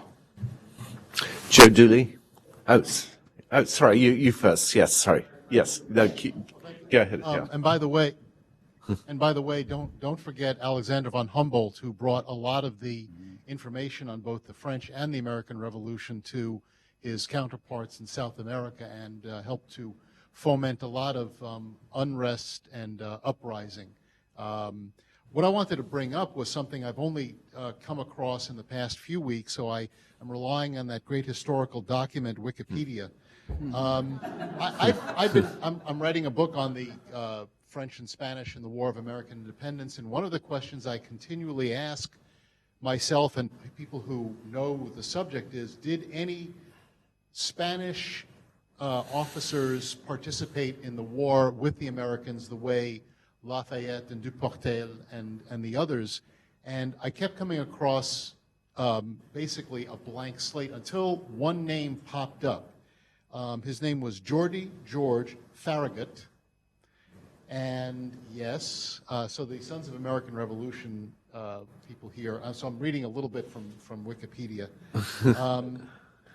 Was from Minorca, was a merchant, had been trading in the Tennessee and Kentucky, participated in the American Revolution as a Navy lieutenant with the South Carolina Navy, and then in the Continental Naval Forces. So that's Geordie Farragut, and of course his son, David Farragut, was the great admiral from the Civil War. That's as far as I've gotten. I'm currently looking to get better sources for that. But I thought the audience, especially the SAR, might like to know that. We appreciate your efforts to help us recruit new members. Please keep it up. I want to comment. Gonzalo mentioned that this fellow Miranda was one of Catherine's lovers, and I want to commend Professor Dull on his book on American diplomacy during the Revolution. He has a wonderful chapter on Russia and Catherine's interest in the American Revolution. By the way, she thought that George III was rather foolish to press this, and she understood early on that we would gain our independence. She was not happy about it, but she knew that it was going to happen. I appreciated Professor Guillet's presentation on the League of Armed Neutrality. You mentioned that Miranda was one of Catherine's lovers, or as favorites. And my first reaction to that is get in line. Actually, at the time, Catherine was really old, but actually... She liked younger men. Well, I happen to have Robert Massey's biography of Catherine here, and Massey actually lists all of them, and he's not listed among them. Really? I'd like to see that source. Because Catherine, you know, she mentored these men from her perspective. All right, we're getting off topic. Let's get back to the conference. Thank you. Very good. Yes. For Dr. Kraut, I was wondering if you could comment on the relationship between. Continue. If you could comment on the relationship between Washington and Lafayette, the personal warmth of it versus the pragmatism of it, and did it change over the years?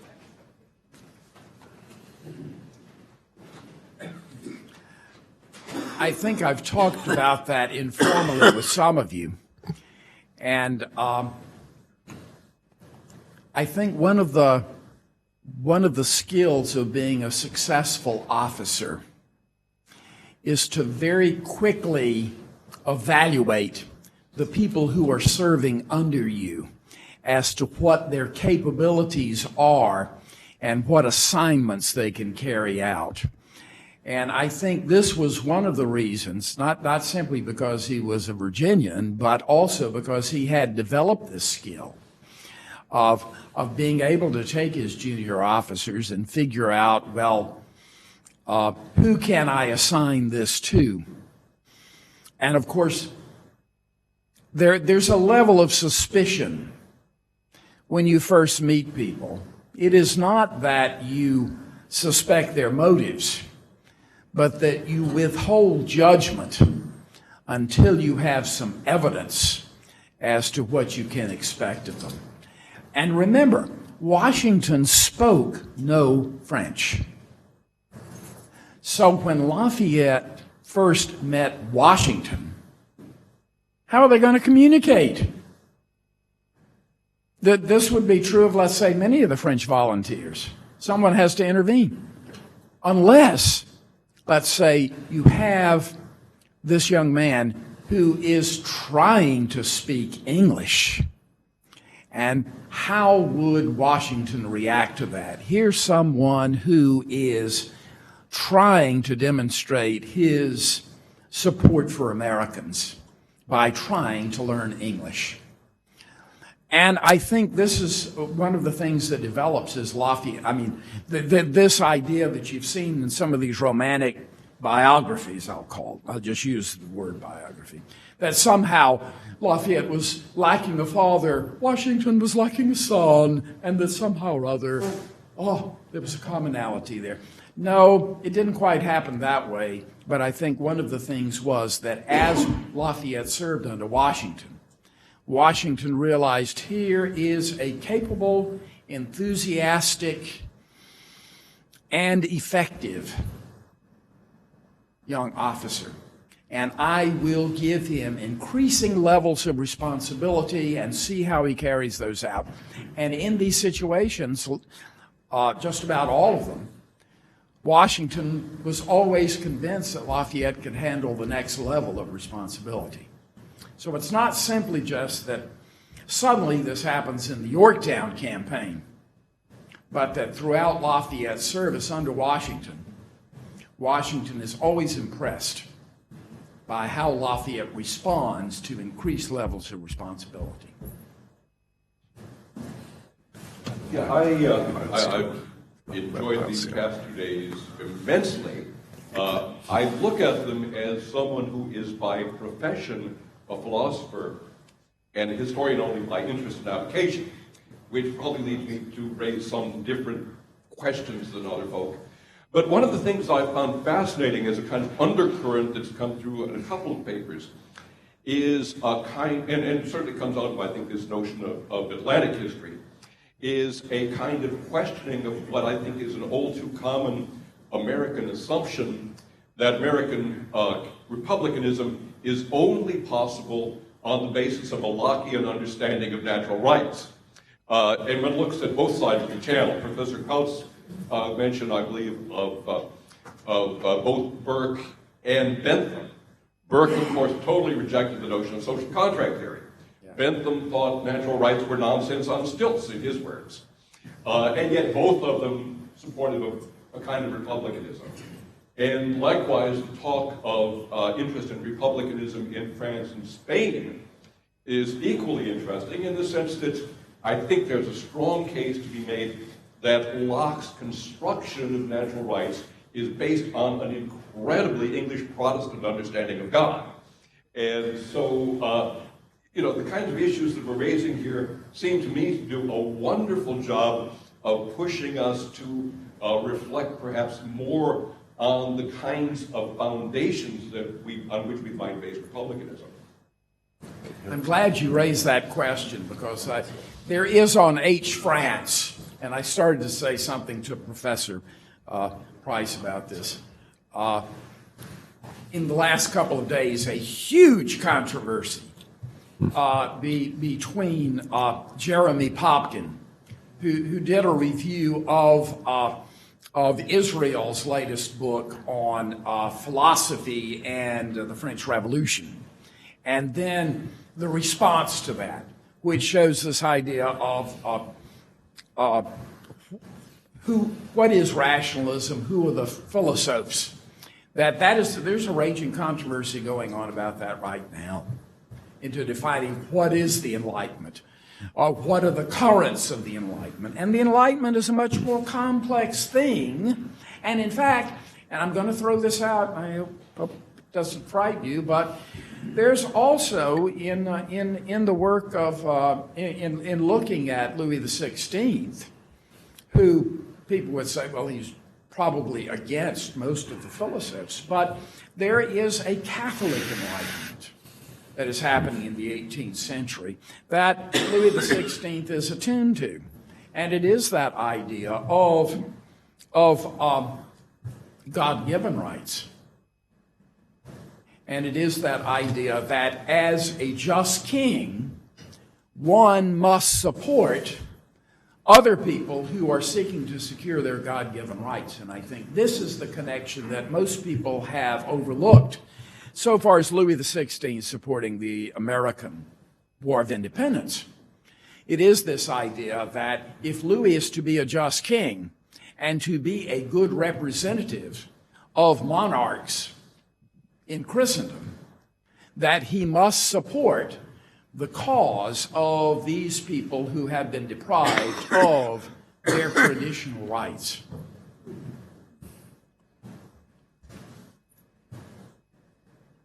Which is, by the way, why the Continental Congress, in its brilliance, gives him the title of Restorer of the Rights of Mankind.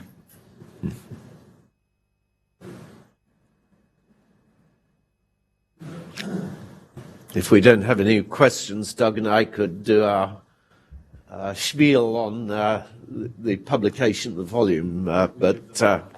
Good, yes. We'll give a few. Please go ahead.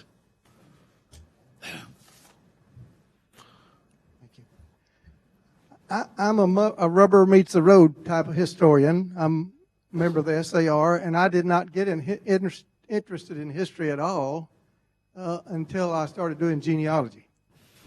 And that caused me to wonder, okay, what's happening around my ancestry? And I probably would have been more inclined to be interested in history in my first through 12 grades, maybe even after that, had that been brought in, because I've known since the 50s that I was eligible to be a member of the SAR, but I didn't join until after 2000. And all of that to say that I wasn't a very good student of history. I grew up on a 2,000-acre ranch, and my interest was in the sciences because that's what we needed to keep surviving.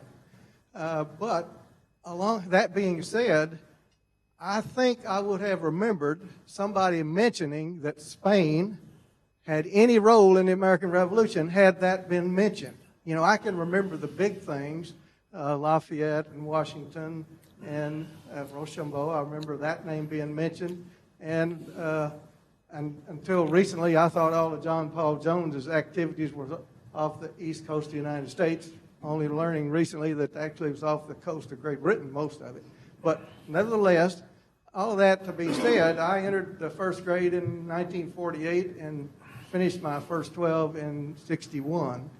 And I don't remember any time in there anybody mentioning that Spain had any role. Now, I've just completed a role as the state president in Texas, and from August to March, which was the last several months of my term, I did presentation at every chapter I visited on Venado de Galvez. And when I finished, I asked, did any of you learn anything new? And 100% of the people said, all of it. So my first question was just my education lacking? But having presented to a broad base of SAR members in chapter meetings, none of them knew anything about Spain having any role. And so I decided it wasn't just my education. And I suspect I'm speaking to a group of teachers of teachers. And so why was that never mentioned? Do you have a theory on that? I suspect there's a long-standing prejudice against Hispanics in Texas. I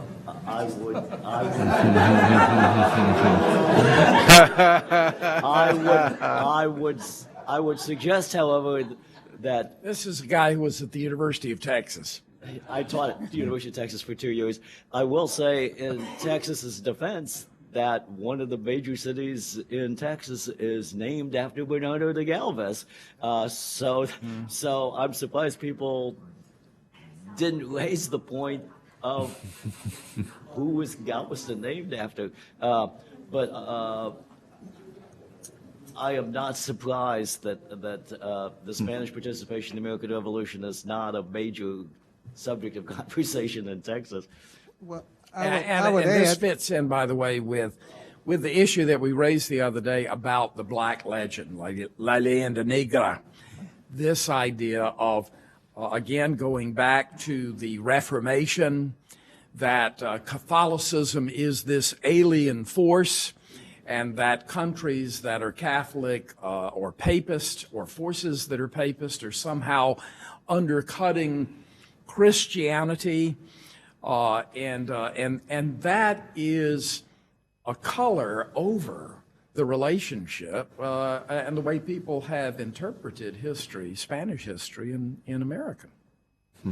I would add that my colleagues who have the opportunity to go into elementary schools or whatever level and present programs, usually in color guard uniform, and usually when they're doing that, they have the kids' attention immediately.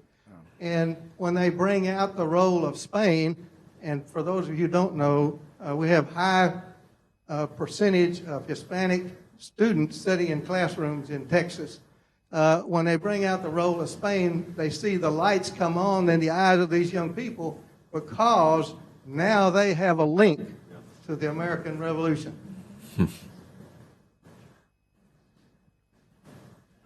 I'm going to suggest that it's broader than Texas. I grew up Catholic in Iowa. My husband grew up no religion in California. Our textbooks had nothing about Spain. So I think it's historical education. I don't think it's Texas. So maybe you want to talk about why nothing's in the textbooks.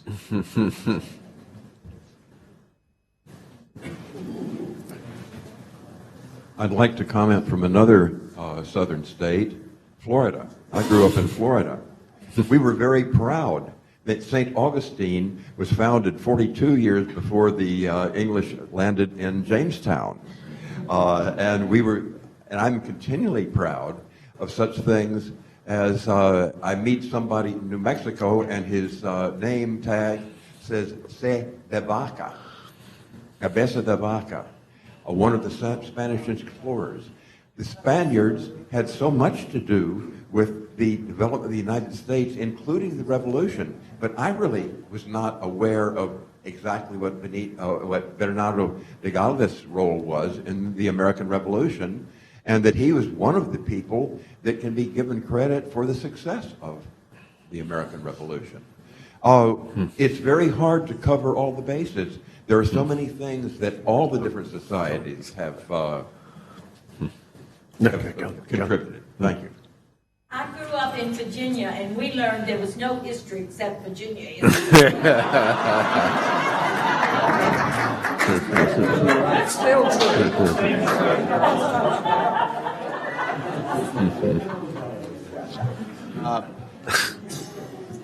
I'm a Spanish student. I work in the Spanish embassy. We have given a lot of thought about why the Spanish shared history in this North American continent is not known.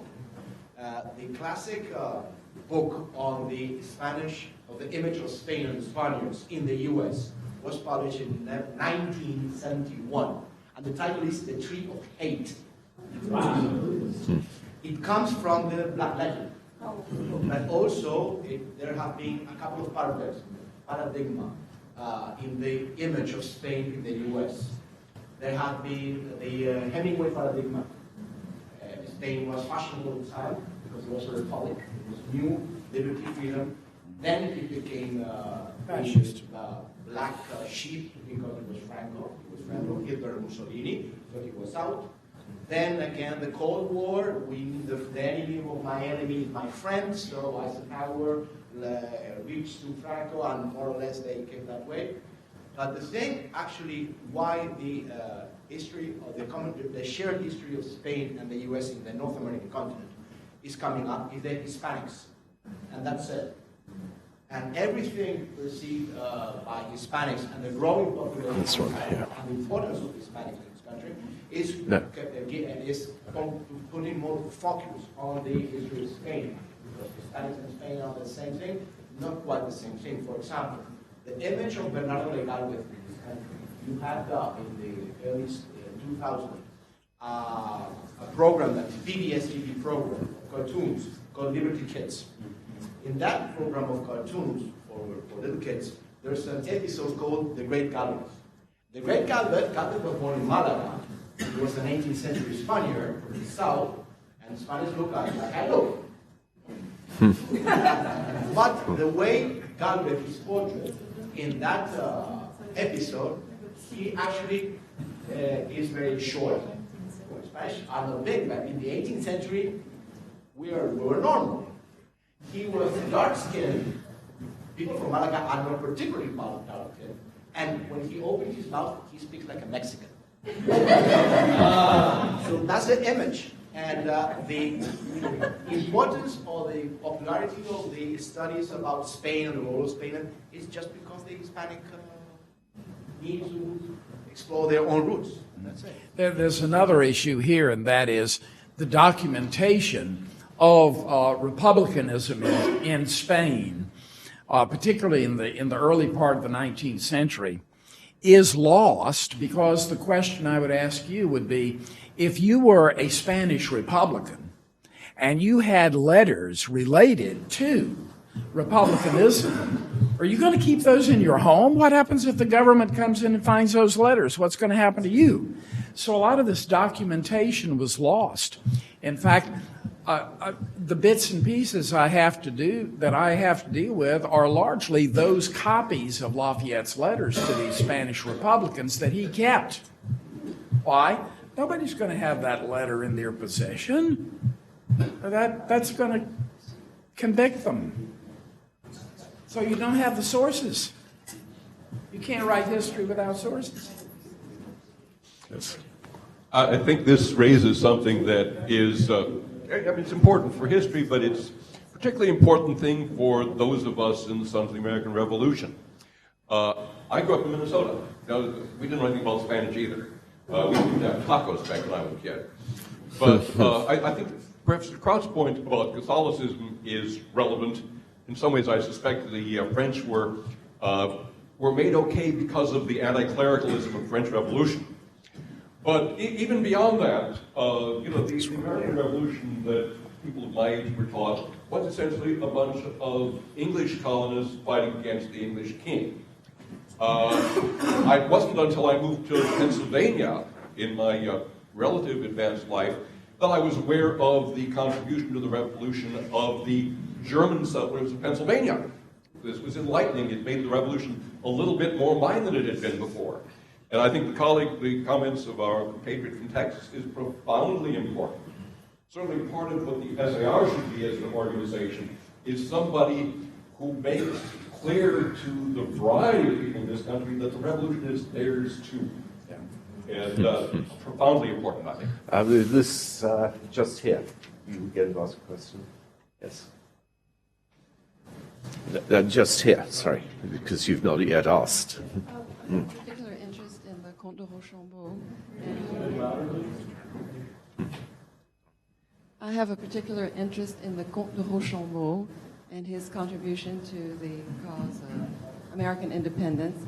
And we've been talking about the many contributions of the Marquis de Lafayette, and I was just wondering if you would care to comment on how you would measure Rochambeau's contributions, or contribution, however you would like to say it. There's a fascinating story about Rochambeau. Rochambeau was the double savior of America at Yorktown, but he was also made possible the French participation in the American Revolution by something that happened in the previous war. French diplomacy during the 7 Years' War was based on the idea that the only way they could save anything in North America was by capturing Hanover, which was a possession of King George II in Germany. And so all of French strategy was based on saving North America in Germany. It's kind of the reverse of William Pitt, who said that Britain won North America and Europe. The opposite is the case. For France, the key thing was saving access to the Newfoundland fishery, without which it could not rebuild its navy. And it was only enabled to do so because of British war weariness, because they were spending a fortune on their army in Germany. And France came very close to being driven out of Germany, which would have ended all hope of saving the Newfoundland fishery and rebuilding the French Navy and helping America. And the key battle was at a convent on the east bank of the Rhine River called Closter Camp. And at Closter Camp, the British and Germans launched a surprise night assault that was just barely beaten back, and the French won the Battle of Closter Camp. There were three figures involved at Closter Camp. The overall French commander was the Duc de Castro. The Marquis de Castro, who was French naval minister during the American Revolution. His second in command, who was captured, was the Marquis de Ségur, who was French army minister at the time of Yorktown. And the hero of the battle, the key regimental commander, was the Comte de Rochambeau. So, not surprisingly, Rochambeau could get anything he wanted from the Army and Navy, because the heads of the Army and Navy were his old friends and companions whose future he had saved by the victory at Closter Camp. So there's this kind of intimate connection between Closter Camp and Yorktown. Incidentally, the commander of the British Army was the Prince of Brunswick, who was the commander, the Prussian army commander at the Battle of Valmy. So there's all this historical connections. So Rochambeau was, in fact, a great general, which had proved during the 7 Years' War, and proved again during the American Revolution, and a man who had eminent common sense to retire from the French army when it appeared that it was going to become more revolutionary. He retired to his estates, and at the end of the war was introduced to Napoleon's marshals by Napoleon. Voici vos élèves, here are your pupils. Although Napoleon also commented in amazement at how few people were involved in the victory at Yorktown. And Rochambeau's successor, and who came to a tragic end as commander of the French Revolutionary Armies, was, of course, Lafayette, who wound up in an Austrian prison after he tried to defect to the Austrians during the French Revolution. So Rochambeau was indeed a very, very great man, a great soldier, just a wonderful man, and my admiration for him is boundless, as is my admiration for de Grasse, who is a very, very good admiral, too.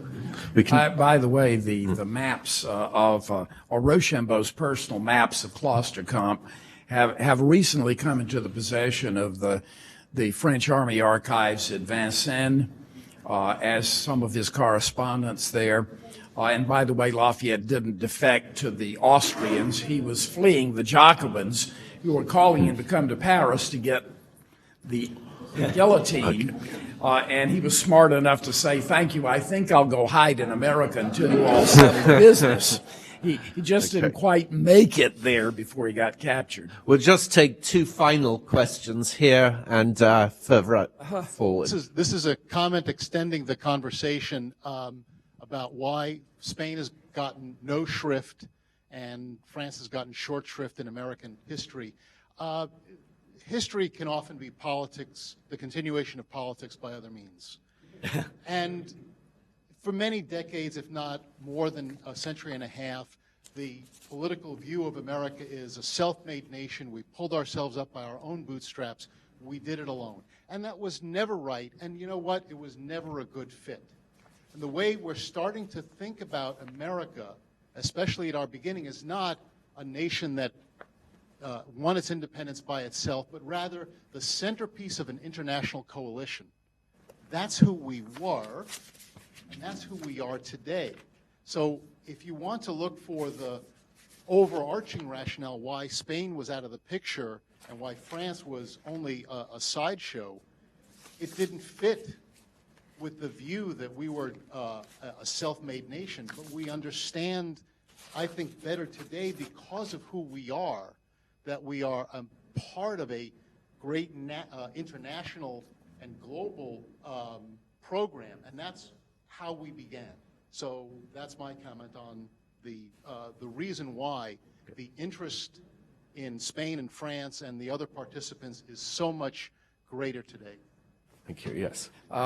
Along that line, I did a paper several years ago on Lafayette's view of America, which is largely defined by the first major American town that he arrived at, which is Charleston. Remember now, Charleston was just 100 years old when he arrived. And what he observed was a society that was based not on inheritance of title and rank, but based on talent. Because he saw people who had arrived in America from the Netherlands. One gentleman was now the head of the Chamber of Commerce.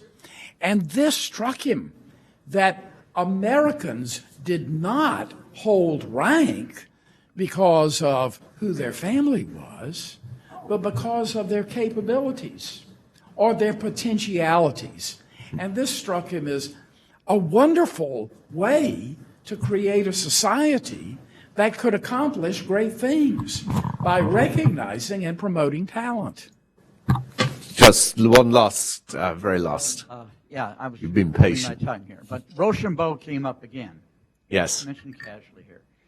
And I find it rather ironic here at Mount Vernon because there is an essay out not too long ago talks about the remarkable collaboration. And if anything explains our victory, we do constantly come back to Yorktown. Yorktown is a consequence of a lot of accidents, but nothing was more deliberate than the collaboration between Rochambeau, George Washington. Neither spoke the other's language, but their maturity, which I don't need to go into, there's long lectures discussed, but Rochambeau's his background hasn't been discussed, enough, and it should deserve another session. But those two, it's a miracle. One of the miracles of our revolution is the fact that they could get together, work out some very difficult decisions in a very critical short time, because had they made any mistakes, the whole thing could have fallen apart. Thank you. Now, very important. Doug is going to make some housekeeping comments. I would like to say on behalf of both of us to the speakers that we would love to publish these proceedings, probably with the University of Virginia Press, which has done the previous volumes, that if you want to revise them, if you could get them back to us by the beginning of October, and we will then be in regular correspondence with you. Let us know if you're going to need any illustrations or maps so that we can forewarn the publisher, and it also gives us a sense of the likely cost of the volume as well. But I'll hand over to Doug to inform us about the trip to the gristmill and any other housekeeping. First, let's get another round of applause for these gentlemen. And a special round for Andrew as well, I think.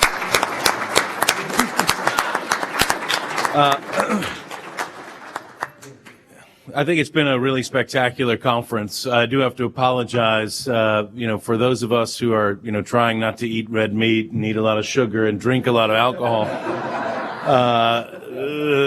There might have been some mistakes made at the dinners, but, we'll live with the consequences, But it's been really great, and as I mentioned yesterday, great to bring scholars whose work we may have known, may not have known about, and get a chance to meet them in the flesh.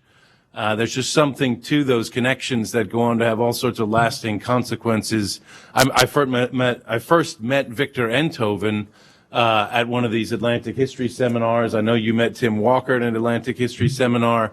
And for a person who's trained as an early Americanist to spend a good week with someone who's an early modern Dutch historian, it's just not going to happen unless you bring people together. And it's the interesting thing. You look at Palmer's book, R.R. Palmer's, the Democratic Revolutions book, and in the preface to that, he talks about he's doing something that scholars really don't like to do, because he's going to write histories of all these countries he doesn't know the language of, he doesn't know the historiography of, and he's dependent upon his colleagues to be generous in sharing their time and reading your work, to have that ambition to try to tell all these stories, in a fair, analytical, comparative way. It really requires these kinds of collaborations. And that's one big reason why these stories aren't as well known, because no one scholar can do it all in all these different archives, in all these different historiographies, in all these different languages. The time itself, to amass those skills is beyond human ability. So these kinds of edited volumes, where you bring people together who are trained in their fields and their particular archives, you really can get you really can move the needle in terms of people's ability to teach this stuff, to think more capaciously. And so this conference, I think Andrew's vision for what it could become has really been met. And finally, I think there's a round of applause for the audience, who have been a tremendous and crucially important in the dynamic of the conversations. Academics love to sit around and talk to each other about how great they are, but they really can't do it without an audience that is engaged and are really so enthusiastic. And so, I want to give you all a congratulations, a round of applause. All right, so housekeeping. Stephen wants me to remind you your badges allow you free access to the estate for the rest of the day. They might even let you in on Monday if you were hanging around, but 10% off in the shops, remember? The gristmill distillery tour is optional, of course, and you should also know if you did sign up for it, you're not required to do it. It won't be the end of the world. If you didn't sign up for it, you are welcome to join them. I grew up in colonial Williamsburg, and I've seen a lot of 18th century interpretations in the gristmill. The 18th century gristmill here is really one of the best that's ever been done. They have the full Oliver Evans system in there that was the third patent of the United States that Washington signed and immediately put into his gristmill, which really connects the mill to the industrial transition. You go in there and you realize, this is what the Industrial Revolution is. And then the distillery, of course, is really just a phenomenal reconstruction of the original distillery, and to get a chance to get a behind-the-scenes tour there is a great experience. But was there anything else, Stephen? Yeah, so there's samples at the distillery. Yeah, you can buy the alcohol there. I think we've given away enough alcohol already. So, and one final round of applause for Stephen and Joe Dooley and Michael Caine. As Christopher Hitchens once said at Monticello, that's the end of the pro bono part of the evening. We're done. Okay.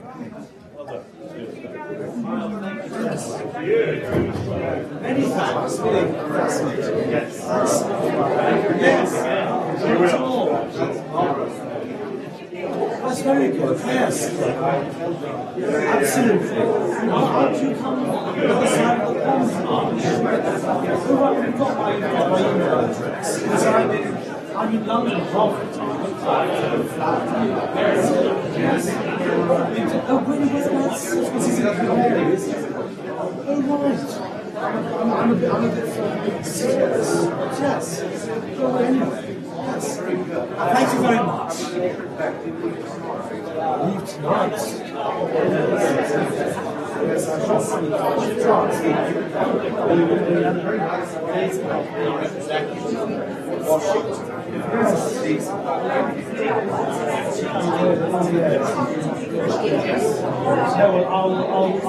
I'll text. Thanks a lot.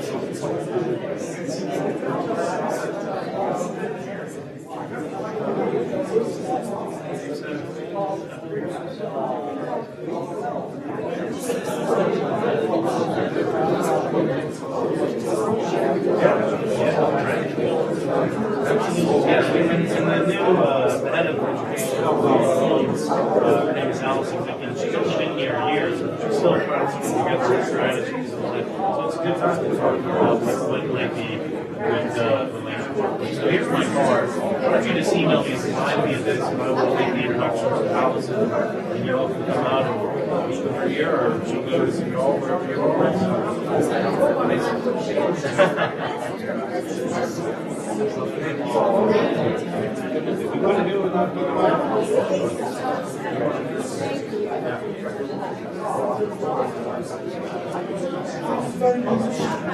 Monroe, great to meet you. Yes, well,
I need to really wait.